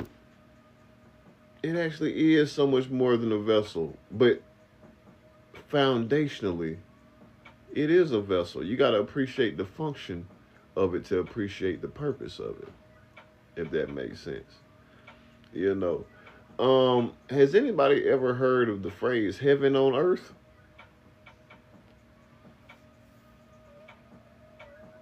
Lamont J. Hill, I appreciate you. If you ever want to support, I appreciate everything that you're doing. I appreciate you for being here. I appreciate you for tapping the screen. I appreciate you for being here. I speak clarity into every aspect of you, physical and non-physical. I speak clarity and peace and understanding into your mind, into your eyes, into your spirit, into your body, into everything that we are as a collective. And I speak that it reverberate between all of us because we all need this clarity. We all need this understanding, this evolutionary understanding. We all need these times of fellowship where we can understand what resonates as true, and we can be surrounded by familiar truths. And so it already is, family. So I do love you, family. I appreciate you being here. You know. If anybody does want to support, our goal is 111,000 likes, or 111.11 thousand likes. So if you want to tap the screen, I appreciate that. If you would like to interact, please do. Please do. Please comment, please like, please share. If you would like to support what we have going on here, or if you would like to support the book that I'm publishing, or if you would like to support whatever we have built here, then my Cash App is $King Stoney. And for those who are able to invest monetary seeds, I speak that all of your finances amplify and magnify while we're together and while we're apart. But please make sure that you add your name and or TikTok name and or email so I can add you. And I appreciate you. And I want to thank you personally. DC, Dylane. It's Dylane, and Dylane. I love you, Dylane. I do.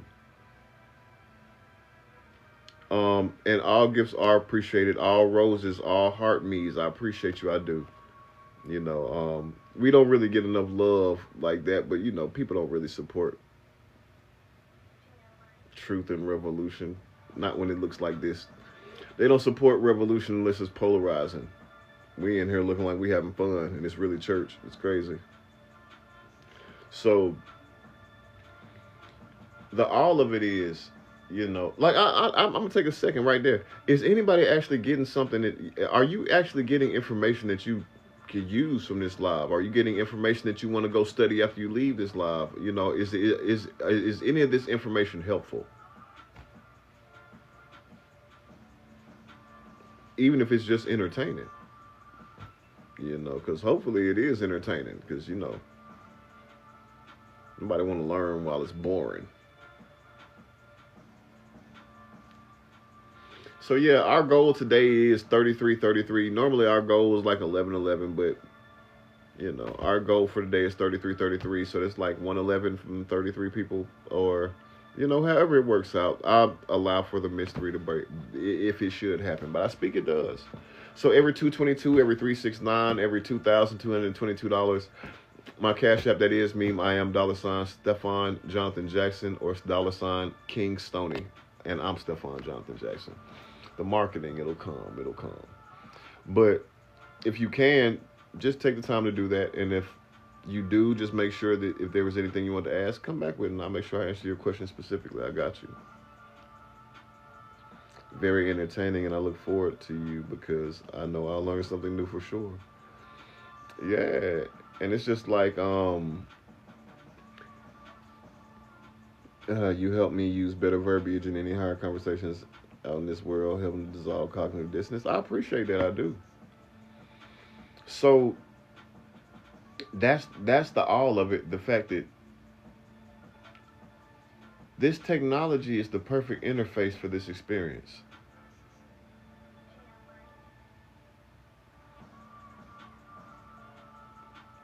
City boy, I love you right now, family. I do. What's good? What's good? Like, these bodies are the perfect interface for this experience. Everything that we perceiving out here is really just coding. Is coding drifting toward chaos naturally,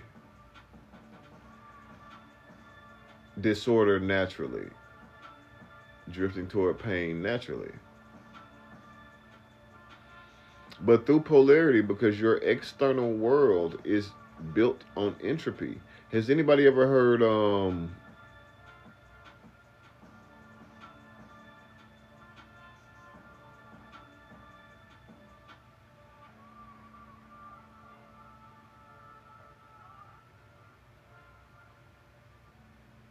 the fact that I was gonna say, has anyone ever heard the fact that polarity is absolute? But I would rather like to say, Has anybody ever heard the fact that opposites attract?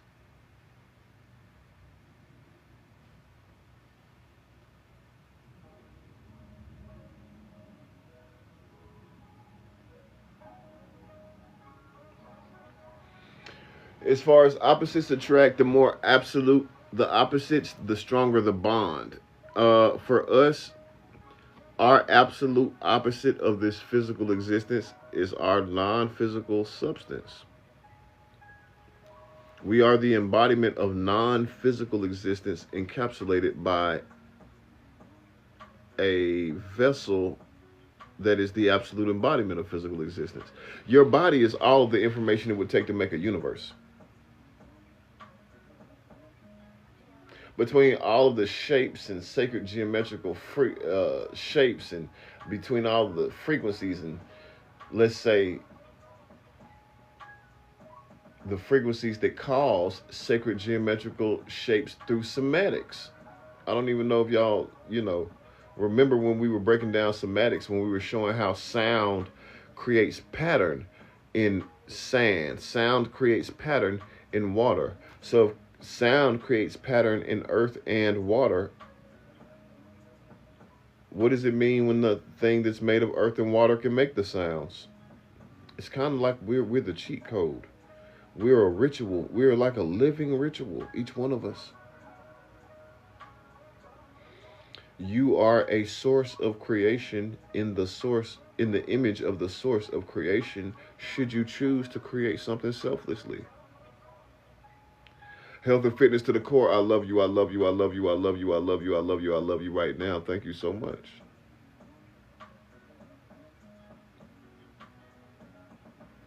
So, in these times where there are so many people telling you what people were doing in the past, why is nobody giving you answers for the future? Are they not dreaming them anymore? Are all the ancestors who were built to be special already passed? Health and fitness to my core. Thank you for the galaxy. I love you. I love you. I love you. I love you. I love you. And I appreciate you. I do. I speak life into everything that you are. I speak abundance into everything that you are. I speak abundance into everything.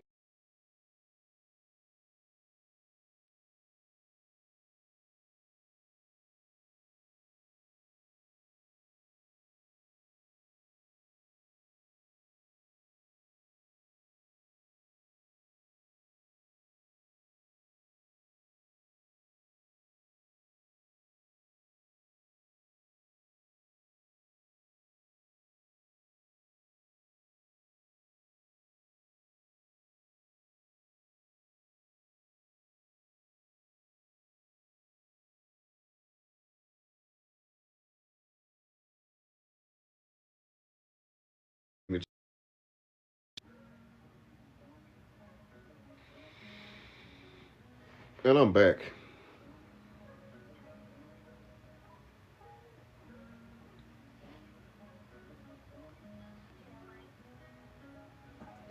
So for the way that we actually are existing, it's just like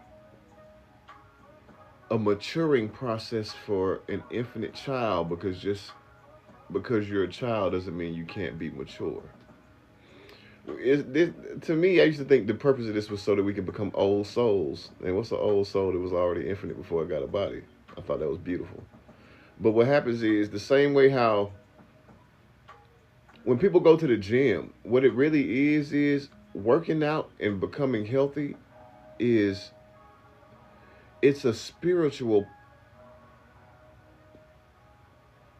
journey disguised as a physical practice.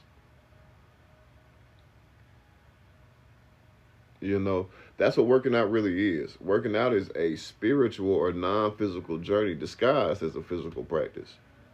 It takes discipline internally before you really start going to the gym consistently. And it's the same thing.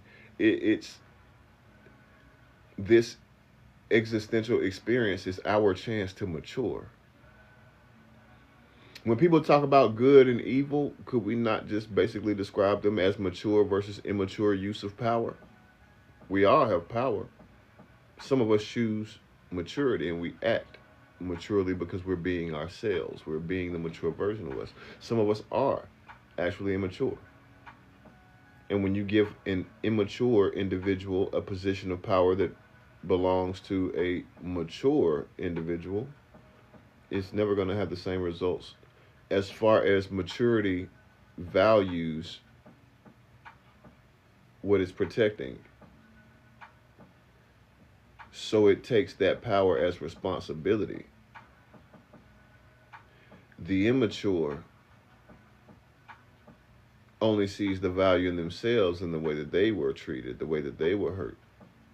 So that power they don't see as responsibility, they see as inherent. And that inherent power with lack of responsibility and no awareness of responsibility turns into abuse 10 out of 10 times.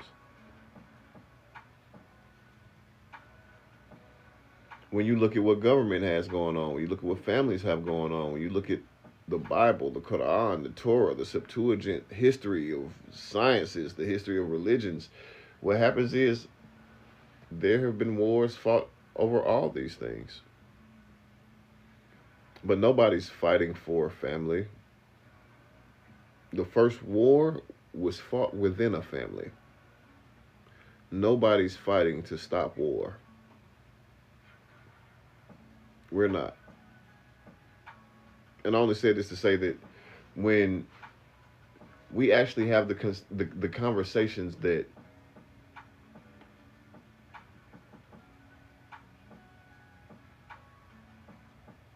I guess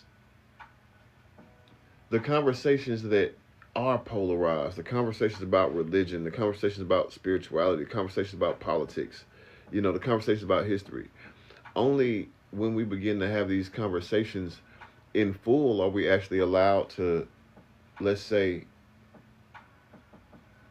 process the information and move on.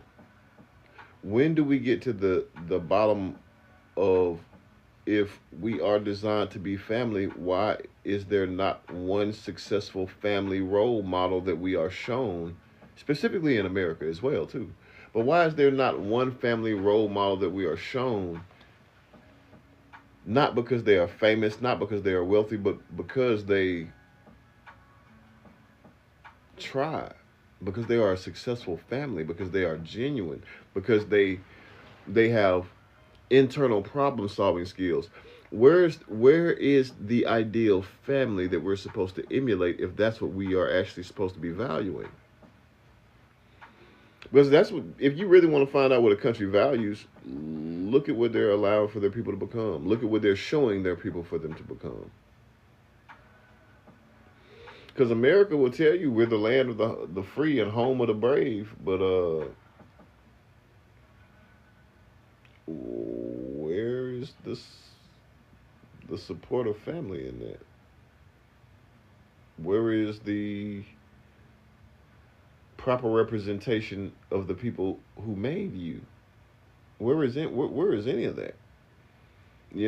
So the thing is, we have to realize that our current society is perverted. This is not the way that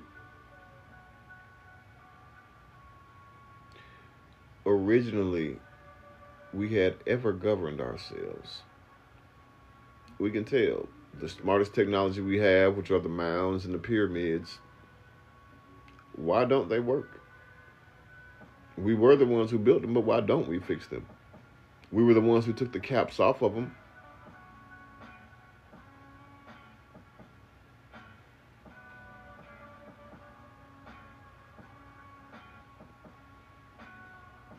Because that's my thing. They don't just mislead. They'll mislead and then erase if you allow them to keep erasing things.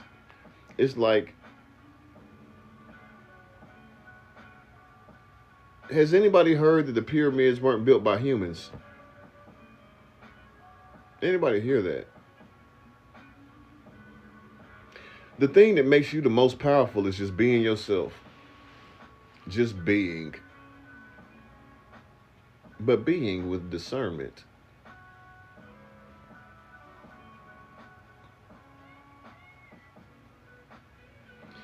So what happens is though, for me, we get told that aliens get the credit for building the pyramids. We didn't do that, but aren't we the ones who destroyed them? Aliens aren't the people who took the Ben stones off the caps of the pyramids. Humans did that. Like y'all know, there used to be gold capped adornments on the pyramids. JT Hurley, exactly. We don't understand in full what copper does as a conductor of frequency.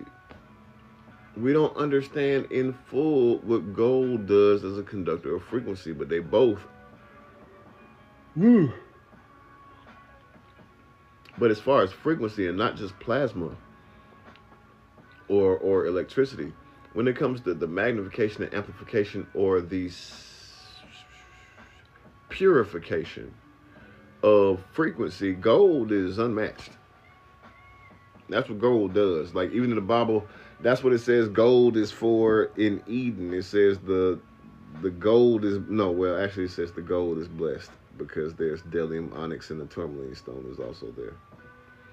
But gold is one of the things that's as old as Eden. There was gold in Eden, just like it's gold in our body. So, you know.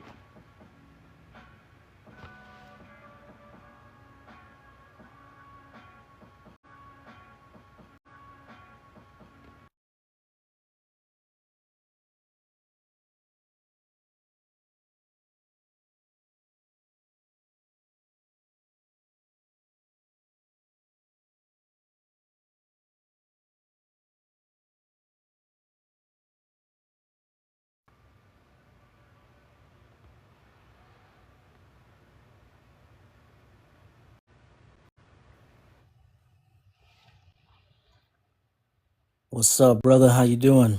Grateful human, I love you first today, family. I'm doing great. How are you today? Hey, I love you second today. That's teamwork. Love is all there is. Yeah. We spoke. It's been about a year.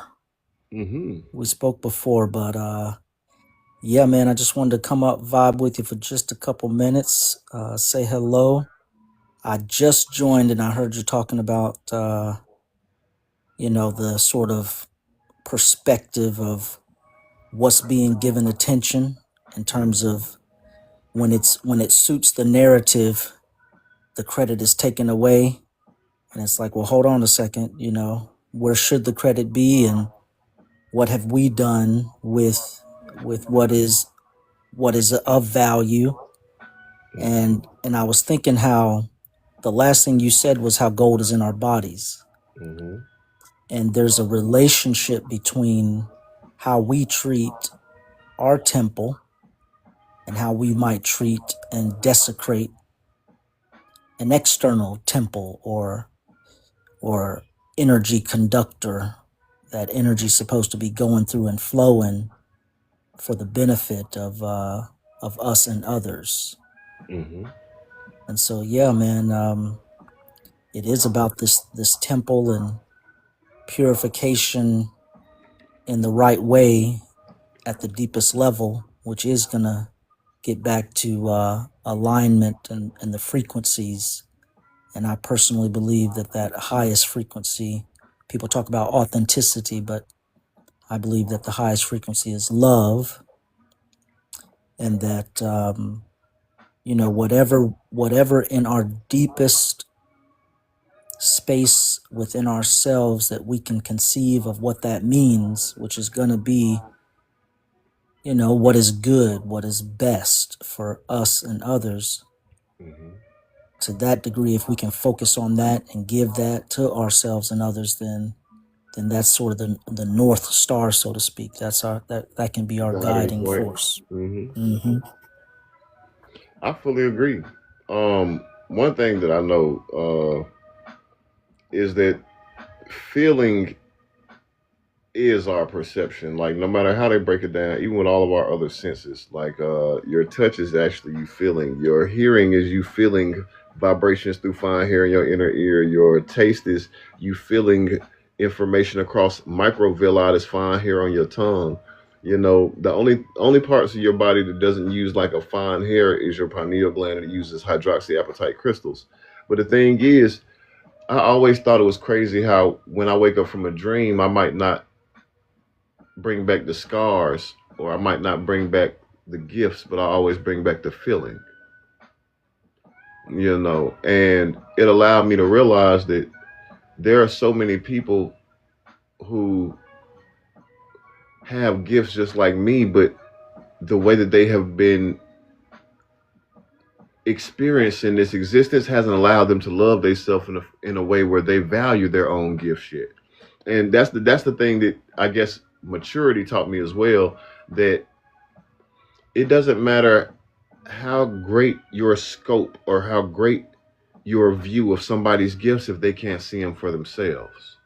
And I'm realizing that's what kind of state we're in right now, where it's not that the gifts are gone, it's just that the awareness has been dimmed, if that makes sense. They're not Hmm. they're not making it the popular thing for you to love yourself before you look for romance or you look for connection and relationship. You know, and you loving Hmm. yourself, like self-awareness, um, Hmm. unconditional self-love, self-respect. Those are the things that allow you to have substance in your internal working. So when you actually out there, and Hmm. like how you said, that You got North something to Star, give. right? You got something to give, but also you got a guiding point for what you're gonna gravitate towards you. If you full of Hmm. confusion, you're gonna be pulling people who confused too. You know, but if you actually have, let's say, Coherence. conviction is the word I believe I'm looking for. Like Hmm. you understand why you believe this thing, and that it is purposeful for you. It adds so many layers to this thing that you're doing, that it allows it to be more organic, just because you put you in a position to win by loving on you, if that makes sense. Exactly. You Yeah, know. and you're able to see and feel those qualities in others, and a beautiful thing about developing that sensitivity to ourselves and that substance within ourselves and that conviction is that we'll attract not only those who have some of those same qualities, but those who have qualities at the same frequency that can enhance ours and we can enhance theirs. And Hmm. so it really is a beautiful thing. I appreciate also what you were saying about how feeling is really foundational to the senses. And it's really true because even when we talk about, deep meditation and feeling our subtle body, it's always going to go back to those feelings, and with feelings and a congruence with them, a developing of that sensitivity and a congruence with them, what we attain is is that higher degree of awareness that we can really be whole. I thought of a whole modality the other day that had to do with the breath and the acquisition, not to sound all big worded, but like I like it. breathing in the environment of every experience, of every circumstance or environment that we're in, through breath and presence, sort of attaining the data from it.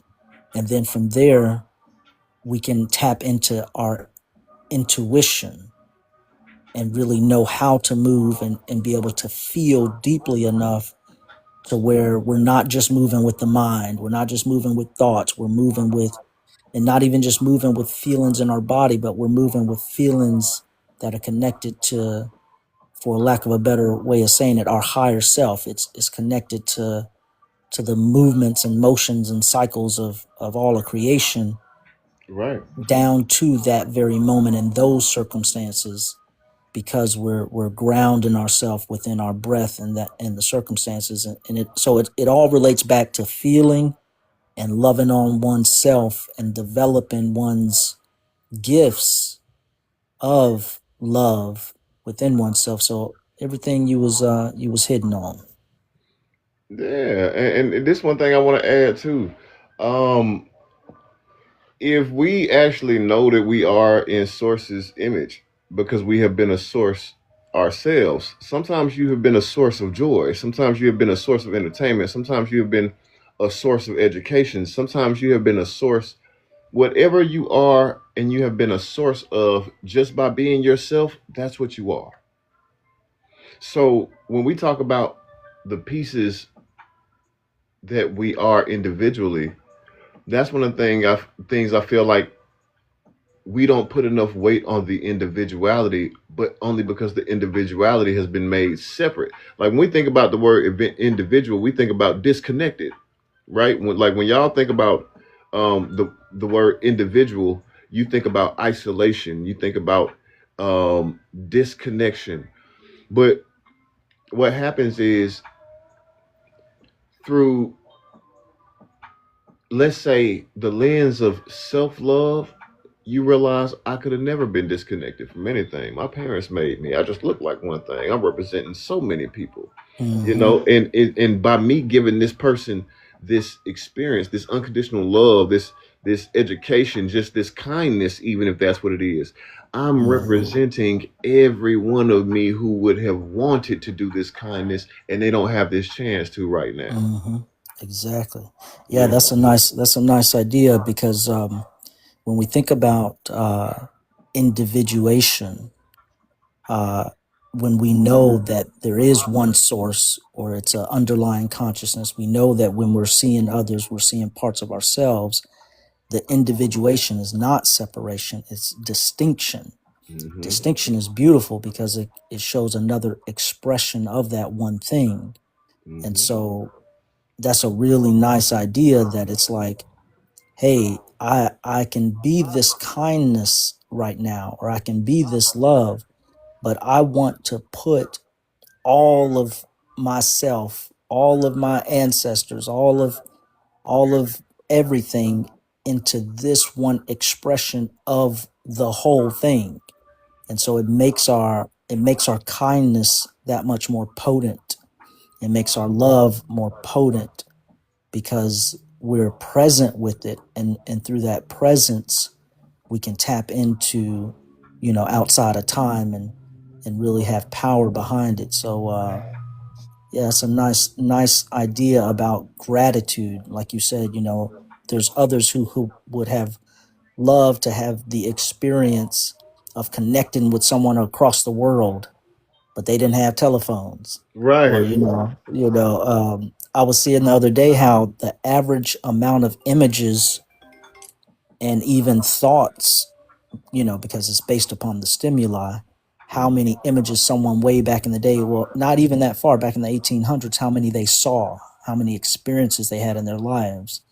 And it was like not very many. It Right. was like it's like a million. We have these days an average life like 40, 50, 60 million, just from images and new experiences. And so it really is a wonderful time to be alive, and not allow all of it to decohere and weaken our potency, but to be able to take a step back, be grateful, and then increase that potency and conviction in every expression that we have for ourselves and others. So yeah, nice. No, for sure. And that's kind of how we got on in that conversation because we were actually talking about finally having the opportunity to create the language of universal understanding. Where our understanding of the situation that's being explained isn't limited to religion, spirituality, history, politics, or culture. No, what we are explaining right now is going to be spoken of in full, and it's going to be understood by people when they leave this room. So, for example, right, I had somebody in my other live ask me, "Hey, Stony, how do you feel about angels and demons?" And in infinity, what's not possible, y'all?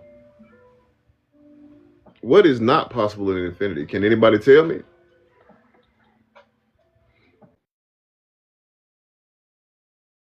No, everything is possible, but also there's there's perspective. It's like you said, we've been the source of kindness for somebody. We've also been the source of evil. So we've had that. We've held each position. So what something is based upon what it is embodying or how it's differentiated at that moment. And some part of it has to do with choice. Some part of it is just the form that it exists in. So when you talk about, a demon, it's as much a part of the whole as anything else. And from its position, it feeds off of, the what we consider from our perspective negative, and these things that tear us down energetically when they as we're decomposing through choices and thoughts, and yeah, when we're decomposing, we're providing food for it, and it's seeking after that food, that energy, and it's all a part of the cycle. So yeah, everything is possible. It's just what actions and thoughts and feelings and dispositions will put us in the best place to be part of the whole in a way that's conducive to growth for us and others. Right. And for them, that's their growth, or But for those this is what energies. I was meaning more so though. Like how we all have a common understanding about what angels and demons are. But why won't we bring up the technology now? Because just like how back in even in the Bible, when they was like source separated the waters from the waters, they didn't have time to explain that air and water are both fluids, darkness and light are both fluids, except for light is a hyperfluid. Like they didn't have the terminology to explain that, but to say separating waters from waters when they both fluid, it was really trying to explain a thing that they was to the best of their abilities. Now that we're at this enlightenment age, not even this physical age, this enlightenment age, non-physically. What we've always understood an angel to be is a non-physical entity that is aligned with our source. A source aligned non-physical entity. We've always understood demons to be non-source aligned, non-physical entities. So if it's a non-physical entity that's not aligned with source, that's what a demon always was. Either it's non-physical and non-source aligned, or non-physical and source aligned. People are the same way. The way that they were able to monopolize religion is because they actually made you feel like they were a chosen people, and not that the only people who are choosing to source aligned are chosen.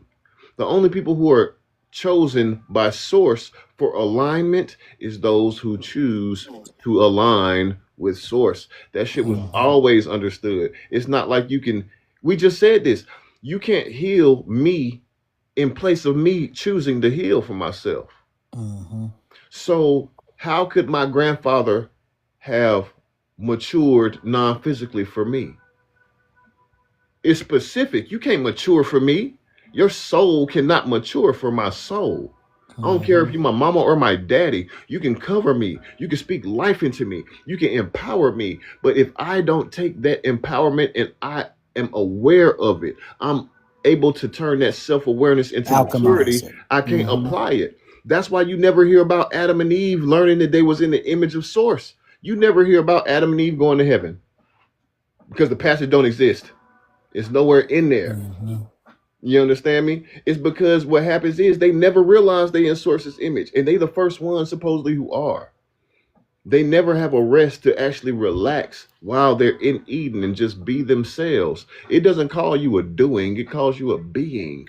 You're not just created to create or do. If you just be whatever you were meant to be, you will become. You Hmm. understand? That's what Because you maturity is already for. are. Being Exactly. and becoming is part of it, but it's recognizing that we have access to that rest. And yeah, man, I appreciate how it loops back to language though, because it's like the language is, they call it a black box. Hmm. It just restricts so much. And I appreciate what you're pointing to, that nowadays we're getting to a point of comprehension beyond words, to a degree to where, like, okay, let's back off of the words and let's just let it be what it is, simplified, and embody. Let's embody and quit trying to identify every aspect, and let's just work on feeling and being. And the beautiful part about that is, as we do that, we'll be able to see clearly and discern, and we can see through the language. We can use it if we want to, but we know it's more about embodiment and being, and the choices that we're making to align more and more, or seeing that when we're not aligning, we're seeing the impact of that, the degrading of our soul, so to speak. So yeah, man, I can dig it. I can dig it. And we gotta be able to see into the darkness to see that it really just represents light that we have not comprehended yet. So sort of walk through the valley and seeing the light even in the valley, and being that light. So yeah, man. Nice. So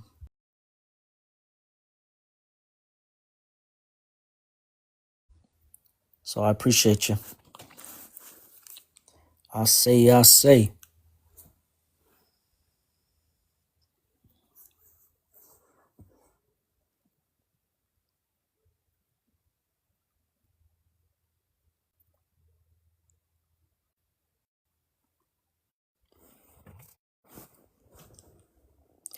Yeah.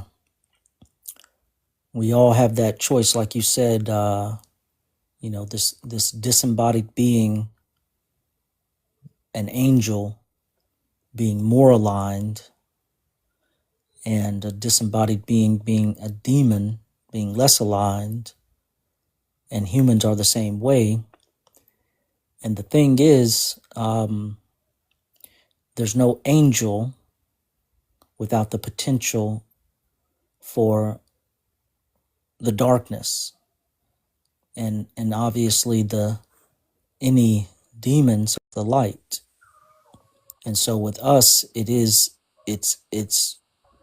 recognizing that spectrum within us, and that's where they talk about shadow work and embracing the darkness, but people get that mixed up. But it is to say that we all have the potential for the whole spectrum, and that's why we do have to make those choices, because the roots are in us all, so to say. No, for sure. Like that's my thing. I've had so many dreams, and source really is my foundational source, man. And it's just like the same way how you said potential. You ever hear how people always mention shadow and darkness, and they make it seem like it's not source aligned, right? People always talk about like darkness and shadow, like it's like you being dark, or let's say a thing being darkness or a thing being shadow, like that's the same as not being aligned with our source. I need people to realize that darkness is potentially realized information. And I need you to realize that light is maturely processed information. Mm-hmm. Darkness and light are part of the same thing. One is immature, one is matured. Of the same thing. Darkness is potentially realized information. Light is matured information being radiated. Like that's what they say black holes do. Do y'all think it's light out there where black holes are? That's just not what it is. They're black. I don't want to get into too much of it, but start talking about Hawking radiation. But I'll say this: in the recesses of space where there are no light, black holes are still breaking down information, because you don't have to be light to be information. And I said that to say black holes break down information into the simplest form of information it can be, like men and women, zeros and ones, states of existence and states of action. Now, what stars are, like our sun, it is actually a white hole. A black hole, HOLE, the polarized existence or embodiment or event is called a white, WHOLE, a white hole. It is complete. You can't add anything into it if you want it to. That's why it is projecting and radiating information absolutely. You can't throw nothing into the sun. That's goofy because it's already whole. It's already complete and it's radiating information. But just like how I said, it's matured information, maturely processed information. The same way how when an adult understands something in full, you understand that thing well enough to break it down to a kid. So what Hmm. happens is with that information being absolutely matured, it's being radiated in a simple form where all of us children can read it, whether you be a baby plant, a baby piece of sound, a baby piece of light, a baby piece of water, a baby soul. Hmm. Whatever you might be, it is the maturity. You don't realize the more mature that you get, the more simple your radiance is. Exactly.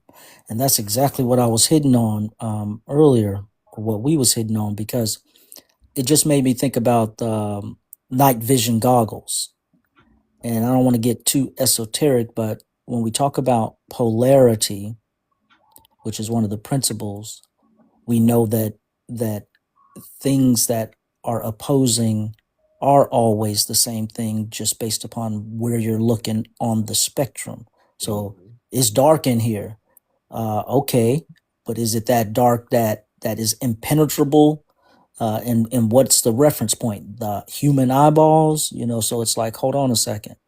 So like the discernment, the maturity, the amount of light or information that has been processed within our being, within our soul, enables us to see into the darkness of the unknown, and it becomes knowable. So it at that point it converts from that darkness to light to Hmm. us. So when we talk about looking into the void, or looking beyond, or I agree that it's really just symbolic of that potential knowledge, that potential data, Hmm. intelligence. It's there. It's just, do we have eyes to see? And Right. those eyes are developed by appreciating on every plane, because that's what correspondence is. As above, so below. It has to do with, I can appreciate the principles and how they operate on this plane. And so that gives me insight into the higher planes, into the planes that are usually shrouded by darkness. I know how these principles are operating individually and together. And so I can look into that space that seems dark. And for me, it's light. So, yeah. Yeah, for sure. And that's like even with the darkness. Like, has anybody in here ever heard like dark feminine energy, shadow work, dark masculine energy? Hmm. Um, the same way how all the areas that you ever from this point on when y'all leave this live, from for all the areas and parts of life, or let's say avenues of life where you hear people talk about dark masculine, dark feminine energy and shadow work. I want you to listen to the fact that 9 times out of 10, without it being an anomaly, 9 times out of 10, that person is trying to search all of themselves to see which pieces are missing, which pieces didn't get recognition, which pieces I need to go back and love on personally. Hmm. Because what happens is it is that when we are immature, like in the forming of us when we're children, we go through a lot, and some children have been through so much. You've been eight different people before you turn 10 years old. I'm telling you. So the shadow work of it and the dark feminine and dark masculine comes back into, I guess, full circle when you realize that nobody could unconditionally love you until you did. It actually is the process where you realize the version of you that was young and was abused, the version of you that was young and hurt, the version of you that was young and deceived, the type of unconditional love that was the perfect. unconditional love for that child did not exist until you learn to love yourself as an adult, if that's how long it takes you. So once you get Hmm. that love mastered for yourself as an adult, your shadow work is you going and giving to the pieces of you who thought people was loving on you properly. Because only you could do it. It's a job that you can't delegate. It's pieces of you left behind, and you don't get to leave them behind just because other people did. You don't get to not appreciate them just because other people don't appreciate them. The things Source appreciates about you are what you have to appreciate because that's who image you in. And you can't behave like everybody else kid because you're not everybody else kid. Source appreciates everything about you. And you being in Source's image, you have to mature in order to appreciate everything about you in a way where you can teach people how to. That's what this is Hmm. about. Love everything about you in a way where when you feel somebody feeling down on themselves, you got so much of yourself on, you saying, yo, you depressed looking like that? Couldn't be me. All abundant and blessed. I'm out of here. You know, Bet, like leave some bet. light on somebody when you leave. You know? Leave some light, some love on it. But man, you hitting it on all kinds of levels, and this really is what you said about being able to dive in, get that intelligence that's in the darkness, and be able to bring it to the light, and it be simple. Because in a lot of what you're saying, I know a little bit about a lot, Mhm. and we do have parts of ourselves fractured through time and space, and we do need to go back and shine that unconditional love on them to bring that piece of our to make ourselves whole in the present, to bring that back, those soul fractures, so to speak. And the way you say it is so simple and it's true, and it's all back to loving on ourselves, and that strengthening and making our love to others more potent, so we can drop some light on somebody. And it just is what it is. It's natural, because it when you saying, man, look how you looking, look at that aura, look at that frequency underneath that pain, because that pain right there, that's the other side of the joy you could be feeling. So you feel that deep pain, you can feel that deep joy, you have it. And Straight we up. can, so it's real, so we can drop it on them because it's real. We don't have to make something up. And it's that circle of healing. Like you say, we're able to do that for ourselves, and we can do it for others in a simple way. And it's mostly through our natural embodiment and our frequency, because we about it, that Right. conviction again. But that's the thing too, man. Like people love to be useful. You know, people love to have the answers. People love to be the one that is sought out for answers. People love to be the one that has the idea that adds the special thing. But what happens is we aren't allowed to live without obligation. We're not allowed to live without self punishment, and we're not allowed to live without self guilt these days. You know, society teaches you how to dissect you and hurt you more than it teaches how to become aware of yourself and love yourself. You know, I Hmm. don't know if anybody sees that or maybe it's just me, but I don't see people being taught internal validation. I don't see Hmm. people being taught the human nature isn't war. Human nature is actually being solution oriented because it is. Like if human nature was war, it would take you unaliving somebody to make a person. Right. Let that Hmm. marinate. We actually have to fuse. We actually need two people to make at least one. And that's how Love, dope of a math love it is. child. Just because it's only two people, it ain't guaranteed that you'll get just one. I got a set of twins. You know? Hmm. So that's what it is. Our nature is solution oriented. But we are a solution oriented, non physical, amazing version of specifically just what Source is. Each one of us is a specific form of one of its wildest successful dreams that it's experienced and run its races. From my understanding, that's what's going on. Like we Hmm. are the children, but each one of these children is special.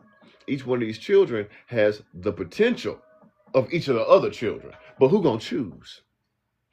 Hmm. Who gonna choose yourself? Who's going to choose bringing your friends into your family instead of destroying your family to make people happy who not your friend? You understand? Because that's what we're doing. Like I see so many times where people's relationship with their parents is kind of like Bam. Was that Bam? Was that Bam Margera from Jackass who used to be beating on his daddy? I didn't see it.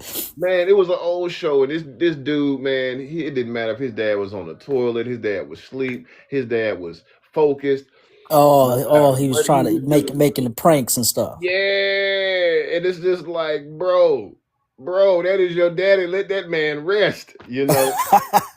It's just like it's He just wanted to make friends though with people who didn't care about him, and he was sacrificing his relationship with his daddy for it. So I right. see what you're So saying. that's all I'm saying. It's just like it's so many of my friends who I can say they are my family now. Like it's people who not Hmm. related to me by blood that we know of, but I done known you since I was 7. I done known you since I was 9. I done known you since I was 11, and you ain't never had nothing but my best intentions at heart. That's what I need in family. Exactly. That's what I understand as family, and it's a certain feeling that family comes with, and this is the feeling that I was talking about when me and you was getting to a thing too. You know how you can remember a feeling from your dream, Hmm. and y'all in the box too. Have y'all ever remembered a feeling from y'all dream, right? And I'll Yeah, wait. man.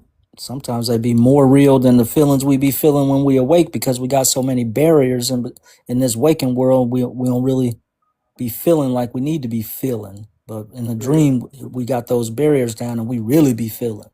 But that's one of the beauties of fellowship. In church, when they say what real church is, it ain't the building. They say it's anywhere where two or more people are gathered together exchanging unconditional love. If they exchanging infinite light, which is turning truth into, or turning knowledge into wisdom, or they are exchanging absolute truth, which is the truth with accountability. They say anywhere that those things is happening, any one of them with two or more people, sources in there. You say sources all up and through the midst of there, what's going on. Because that's real church. That's why you can come as you are, because it can happen anywhere. And as long as it's about the truth, which is the truth with accountability, that's the whole truth and nothing but the truth. Because it Hmm. don't say you being right or wrong. It just say the truth. You understand? Me saying, hey, I went to go get the car washed and I hit a pothole and put a dent in the rim. I'm sorry. What happens is you telling your truth with accountability. I'm telling you I was wrong too. My intent was to do a good thing. It just didn't turn out how I expected it. Hmm. That's the gift of your intent being based the right way from jump. Things don't always turn out the way you want them to. But what happens is, if it's more than you that is involved in this situation, it's definitely a must that you communicate it. You Hmm. understand? And communication, one thing about me that it's a law for what we do here is honesty before articulation. You know, whatever you're about to say to me, just make sure it's a fact. Make sure it's real. If you're telling me Hmm. about how I can better help you or how you can help me, just tell me the truth. We don't need no history book for this. You're the book that Hmm. I have for this. Just be honest with me. You Yeah, know. we writing the pages right now. Let's write some quality. Yeah, Exactly. man. Exactly. Hmm. So with that being the understanding, um, anytime where you can fellowship with people who know the best of you and the worst of you and choose to acknowledge the best of you, that's what that feeling is called, being remembered. The same way how Hmm. you remember feelings from your dream, there's a feeling of being remembered. Hmm. Seen, Yeah, acknowledged, considered. Hmm. because they say observation makes shit real. Excuse my language. They say observation Hmm. makes things reality. You know, observation collapses the waveform into finite reality. That means observation makes things reality. So what Mm-hmm. happens is when you see somebody and you realize the version of real you are to them, there's a feeling that comes with that. That's why when you don't know what version of real is seeking you, you can feel it and it doesn't register. That's why you can feel people looking at you, because it's not delving into you, it's bouncing off your outside, and your outside can perceive it. It's like, who is, oh, how long you been Mm-hmm. staring at me? Yup, Why yup. why can you feel someone staring at you? Anybody ever wonder that? You Mm-hmm. realize, like this is all I'm saying that to say. It's that your presence is abundant. You understand? No And matter what, creative. exactly, no matter what you believe, there are certain things that are fact. You know, fact should be the foundation for all belief. It's just not always the case. You know, but for the foundation of this fact, a thing can only give out of itself what it has within itself. From my understanding, the way that you touch, hear, all of those things are intake. Sight is projection. What you're doing with sight, your non physical substance, this is going to be nerdy for like 2 seconds because this doesn't exist in physics. Everything that I'm saying for the next 2 minutes is for educational purposes only, and it's only my understanding. So it doesn't reflect anybody else's understanding. From my understanding, our non physical substance is the only substance inside of this matrix that moves faster than the speed of light. It supersedes the speed of light, and it is the speed of existence, which doesn't even qualify for speed. It is the speed of just being. Mm-hmm. But the speed of just being is actually faster than light. That's why you can think in light or darkness or Exactly. whatever, and it doesn't have to abide by the It's time, space, dimension law. superpositional. Exactly. Our consciousness is non-local.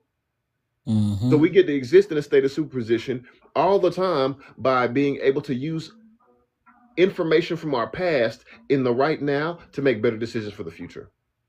You're always all of your experiences and all of your potential experiences in the right now, you're always going to Mm-hmm. be. You're Mm-hmm. always in a state of superposition. So what that means is that when we're looking, you're actually broadcasting your non-physical substance faster than the speed of light off of everything you identify as, which is light based. That's why you can't see in the dark. Mm-hmm. Even with your eyes open, you should be able to see in the dark. You're giving off biophotons, ain't you? So the thing is, it's just not possible because you don't identify as an immature substance. You identify Mm-hmm. from birth, you identify as a matured soul. The rest of your human experience is you becoming aware of what you are. That's why they say when the student is ready, the master will appear. It's not that it wasn't already there. You just didn't know what you was really looking for. Cause you was it. Yeah, yeah. You know? So it's even in that, it's to the point where now we send everything that we are outward and we pull it back in at the speed of two black holes, like two pupils, which are also black holes. They regulate the entry of information. Same thing. So what happens is when you go to sleep, that same substance, this non-physical that you projecting out in every area, even through your peripheral, and you're absorbing back in, that same non-physical substance is at the speed of existence that you project. When you close your eyes, it becomes introspective, and the darkness that you're looking through, you can actually process because it's already been processed internally. That's how you can make up all of the playgrounds that dreams are. You can make up the entire landscape of a dream because it's a sandbox for non physical babies. Mm-hmm. Wherever your imagination can conceive for you to perceive, it will.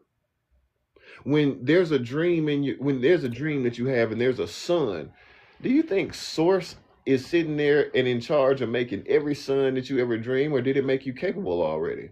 Because you in its image. Mm-hmm. We are Yeah. capable of so many things that we never even fathom because they put us in this box and they let us think that source was just something that required worship. Not just source is something that's solution oriented, and it is a family substance. It's a Mm-hmm. family oriented, solution based, absolute singularity. That's why everything that we do, if you ask 10 grown men and 10 grown women, what would be their ideal end game goal? Would they like to have money? Would they like to have land? Would they like to have a few cars? Would they like to have a few boats? And then you ask them why they want that stuff. They'll most people will start telling you about how they want to share it with people. Mm-hmm. We not selfish inherently. We actually are selfless inherently, but we just not getting around to these times where it's okay to be yourself, to even say that out loud. It's just now becoming like fun is a new invention. Like 2 generations ago, fun wasn't really a thing. They go to the sock hop, yeah, but the rest of that shit is not.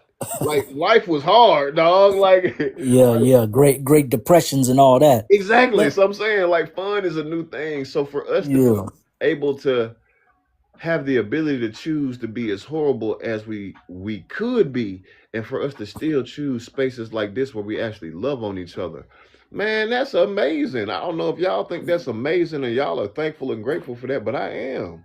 for sure, man. Let me hit that. Let me hit that. Because the whole thing about it, it really does boil down to that choice, right? Because when we're projecting what we are projecting with the eyes, it's what we, like you said, the foundation being facts.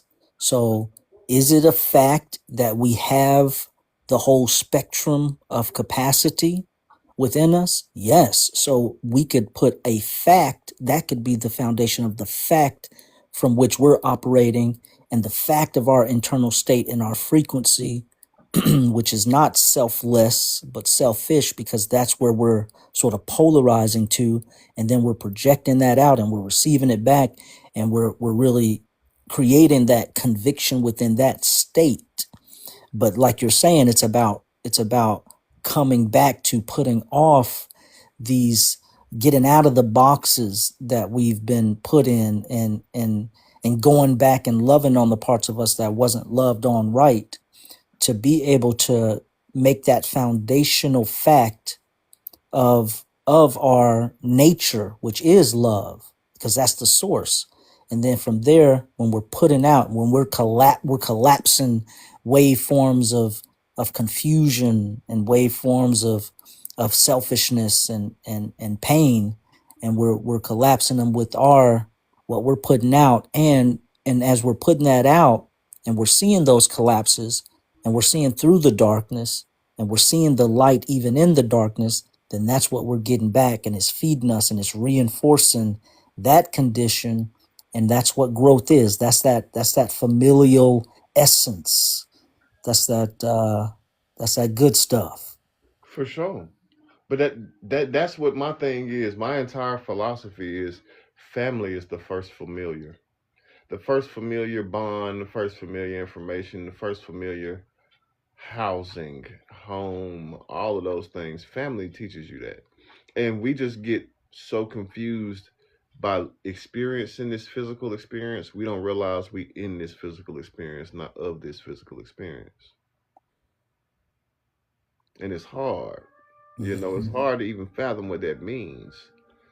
You know, it's hard to fathom that you are infinitely special and can still go through heartache and pain and loss, Mhm. because that's what this life it has showed me. It showed me the source's job ain't easy, but it's absolutely necessary. Mhm. And it's You part of know, growth. yeah, it is. It's absolutely necessary. Just like how me, the immature version of me, I have well, the 100% of it that it was, it's all still in me. Mhm. Because as soon as I lose 1% of the understanding of what it means to be immature, I lose a percentage of what it means to be mature. Facts. You know, me and my 100% of maturity is that I understand 100% of what I can't do no more. Mm-hmm. Exactly. I don't delete that part of me though. I keep it nearer than ever so I can use it for immediate reference. So I can use it Mm-hmm. for, immediate hindsight in the situation that ain't even happened yet. Like, oh man, well, I remember last time, the first time I was ever gaslit, it felt just like that, and I didn't know what was going on. This time, it doesn't sound anything the same, but it feels exactly the same. I gotta leave this person alone. Hindsight into insight, Straight up. discernment. It's real. And the fact that people think that we should ever let the immature version of us go is the same reason people think light is supposed to let the dark go. That ain't how Mm-hmm. family operate. Family operates in a way where I unconditionally love you even when I don't like your ass. Excuse Mm-hmm. my language. I'm not PG-13. I apologize, y'all. But you know, I love you even when I don't like you. That's why it's special to be what we are, because you don't have to. You don't have to like Mm-hmm. nobody, but You you don't gotta have to love like yourself. yourself either, but you still need to love on it and Right? You and, gotta and love appreciate it and be yourself. grateful until you Exactly. do. Exactly. So that's all I want to say. And that's my TED talk for today. Hey, You bro. know, Well, I appreciate coming up, being able to interchange and do all the good stuff. I appreciate you. Love you. as I always, I love you appreciate you right back. spreading the love, and I hope we can catch back up again soon sometime. Definitely, I'm gonna follow you back, family. All right, brother. Just so, Catch you just later. so you know it. All right. Catch you later, family.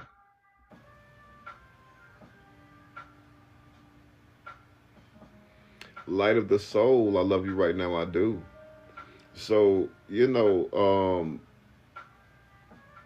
for today, that's what I want everybody to kind of take with you. That nobody can heal you for you. Choose to heal. Nobody can unconditionally love you for you. Choose to love you. Nobody can appreciate you if you don't in full. Nobody ever will in full. So be thankful and be grateful for being yourself. Like whatever you are is exactly what you were supposed to be. Can you get better? Yeah. But that's the last misconception that I want to kind of break open today. Your job is not and never was to be attaining perfection. Your job was so hard because you were made perfect, and your task is to improve on that. That's why life is so hard. The definition of perfect is having all of the desired or required elements. You have all of the desired or required elements to be yourself. You are created perfect, and your task is to improve upon that original perfection to a point where you can appreciate it. That's it. Appreciate it. Self appreciation is definitely one of the keys that leads to awareness of self in full. Be happy when you see you. Don't frown every time you look in the mirror. Love yourself. Genuinely. Become aware of who you are and let your awareness of who you are be the thing that matures you. Y'all got to stop letting pain make y'all grow up and y'all think that's maturity. It's a difference. Pain making you grow or experience faster is not the same as maturity. Pain will have you experiencing faster, maturity has you experiencing efficiently. It's a difference. It's a difference, you know. So I want to open this part of live for any questions that there may be. If anybody would like to invest some extra likes, if anybody would like to support what we have going on here and maybe invest like 111 or like 369 or whatever a mango is into this live, then my cash app is $King Stoney. Every 111 222 2222 matters. Every $2,222.22. I'm gonna speak it until it happens one day. Cause why not? Why not? you know. But what happens is, yes, I'm going to open the floor. So for anyone who has questions, please take the time to ask now. You know, this last 15 minutes is for us. Might be longer than 15 minutes. You never know. Just always got to take a step back and get a, I guess, state of being check for my people. Barry, I love you right now. I do. I saw you. You don't even know where you at. You walked into it. And for all those who can, please do invest in the live. It does help and support me. And I'm not just some regular guy. I'm a father of four. I got four awesome kids. You know, my son is taller than me, and I'm 6'7". That's crazy. So if you support fathers, you support the truth, you support this space, you support safe spaces. If you support women feeling physically protected and emotionally protected, if you support men being physically and emotionally protected, if you support balance, if you support respect of self, if you support self-esteem, then please know that this is where you belong. This is all we do. And usually there is I want to say a grace period between like topic changes, but for the last week I've kind of been on this creation of our new vocabulary. So that's when I want people to take into tomorrow. I want people to be able to leave this live, and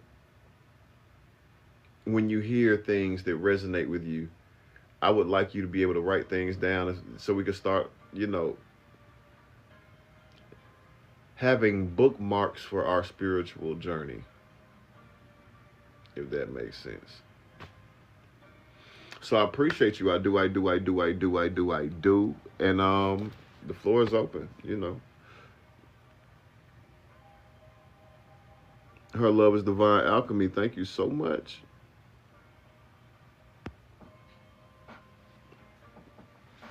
But yes, the floor is open. So if you would like to pick my brain about anything, pick my brain. Pick my brain.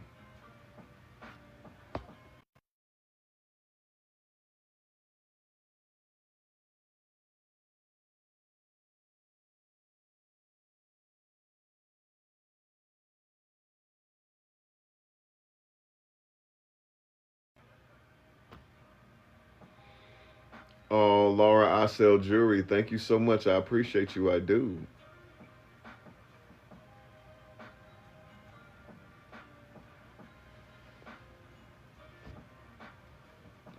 I do my best to guard my energy from parasites, but also remain open, full of love. Parasites can't steal genuine. Hunch says, "Are you married?" I am not. I believe in marriage though. Just currently not married.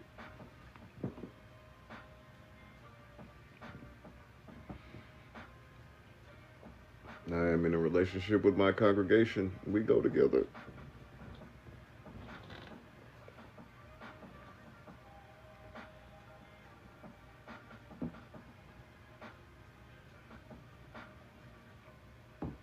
I have never been married. I was engaged. I was engaged before to the mother of my kids.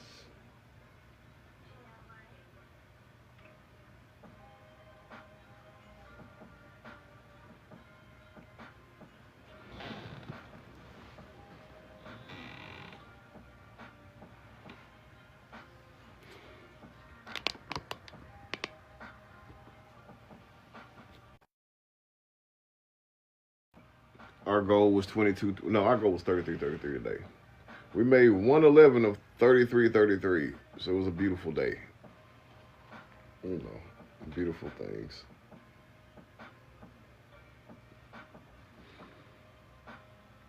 We only want positive people. How old are you? I am 38. Just lived a stress-free life. Not easy, but stress-free.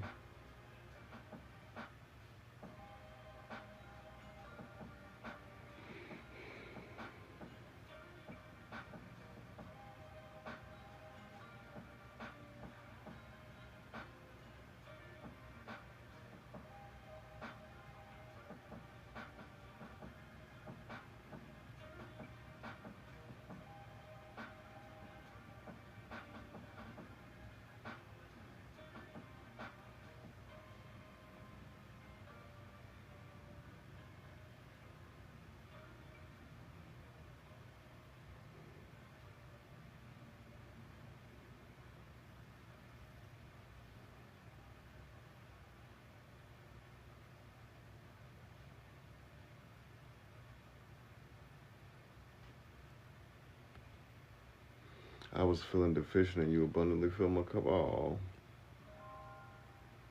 Well, I love you, Regina Gigi. I appreciate you.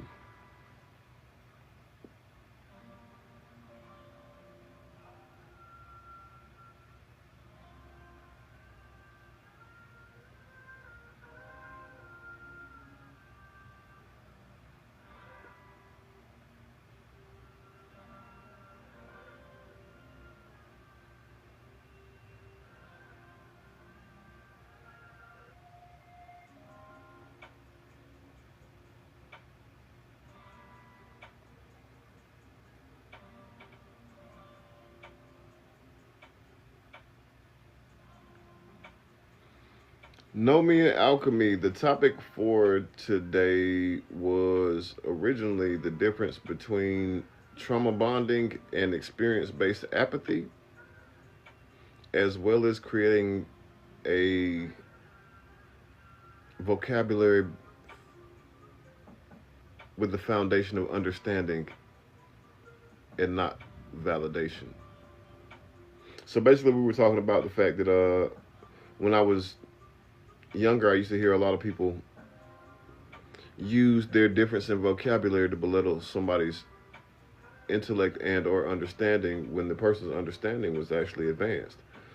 I began to see that happen in like spirituality, like in spirituality. Um, Now that people talk about if things are objective or subjective, if people talk about if certain things are perspective, certain now people are talking about modality, but none of that has anything to do with source. Source being absolute makes it non-relative or comparative, so is the modality doesn't apply. Like it's not real. Like if it doesn't compare or it can't be relative to another thing, then it is specific information and it just is what it is. So we went from talking about that to us speaking about the ways that we actually implement change and how we should implement change by ushering in an age where self-love is the key to kick it with me. If you don't love yourself, we can be friends, but from a distance. You need some information, I can give you the information, but you need to go do this part for you. Love on you and then come back. Hunch, I appreciate you. Thank you so much. I do.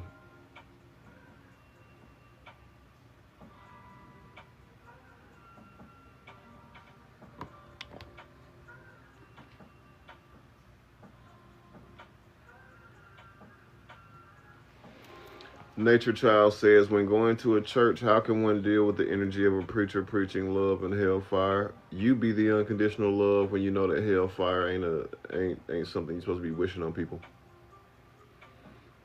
I always thought that was crazy too, how people speak condemnation in a side of a building when we are not supposed to be condemning anybody. Like, stop fear mongering with hell.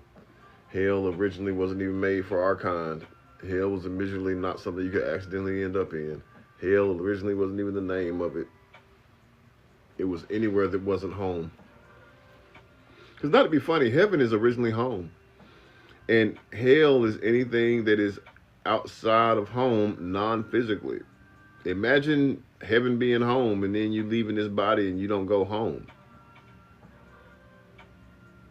It ain't like it has to specifically be a pocket dimension of hellfire and brimstone.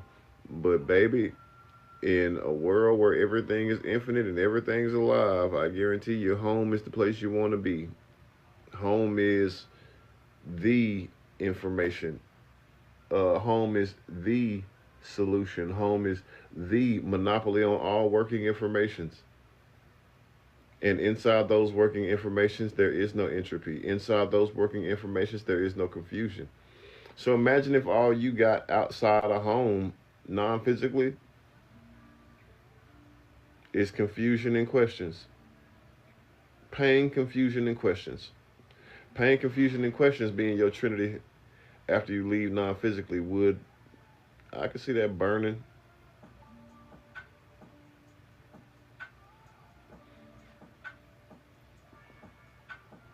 But I only say that to say that originally hell was just being anywhere outside of home. Like the understanding of Azazel creating a pocket dimension of hellfire and brimstone. That's a whole separate Jewish occult and Hermeticism and Gnostic understanding. Like the thing y'all understand is Lucifer. That ain't what y'all understand as the devil. Like the thing that you understand as Satan is actually a business of things. It's not just like one entity. It's a business of things that are mimicking the business that heaven is. Like heaven has like a hierarchy, like a business, like how businesses usually have like CEOs, CFOs, and COOs, or whatever. Whatever their hierarchy is. That's what you got: a mother, father, and a kid, kind of like a CEO, a CFO, and a COO. And then that's the head, right? And then the rest of the body is the governing body of the business of heaven. That's how our world is being set up. Our world is set up through capitalist and consumerism and what you could call like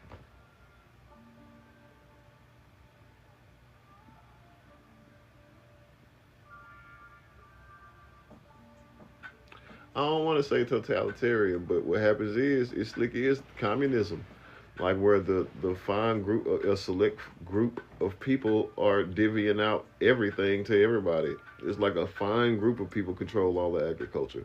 A small group of people control all our monies. So it's just like that is what communism is. But at the end of the day, our world is being ran the opposite heaven. And we are the kids from that home, so it's just like that's how our world's supposed to be ran. The CFO, COO, and CEO of heaven are the mother, father, and child, which means all of our businesses are supposed to be ran like families because family is our original government.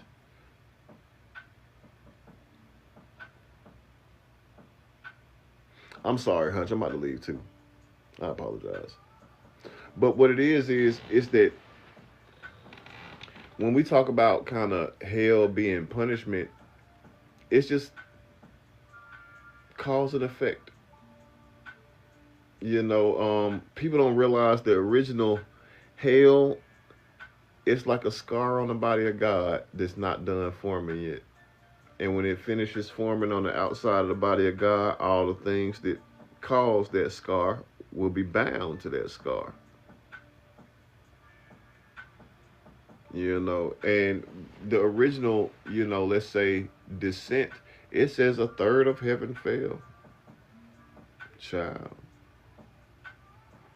It says a third of heaven fell. And what happens is imagine the descent when it talks about the fall, the descent, since we know we are third dimensional, right? Imagine the descent being from you being infinitely dimensional, which is not perceivable by us, dropping all the way down to the third dimension. That's a fall so fast that it would rip away from whatever it was leaving. That non-physical rip was the first pain caused in heaven, not by stagnation, from my understanding. You hear about there being two wars in heaven, right? There's the war before we created, which is the one that created the army of heaven. But that's why the army of heaven was necessary anyway, because there was a war with stagnation. Creation was at war with stagnation. And then there's the war after we were created. That war more so, or I guess more or less, was about violation of boundaries and the lack of appreciation for what we are. That seems to be like what most humans fight every day. What made the fallen angels descend was lack of appreciation for us and violation of boundaries. Violating Violation of boundaries and or the lack of creation of proper boundaries and the lack of appreciation of what you are, that's the same thing we fighting right now. You know, it ain't changed yet. Clear View 100. I love you right now. I do. I do. But I will be back a little bit later. I'm not going for that long, but I do got a bail. So Laura, I sell jewelry. Thank you so much. I appreciate you guys for being here. Cassia, I love you. I love you. I love you. I do. I do. I do. I do. Nature Child, I appreciate you. I do. I do. I do. And I will be back in a few. Thank you. Peace.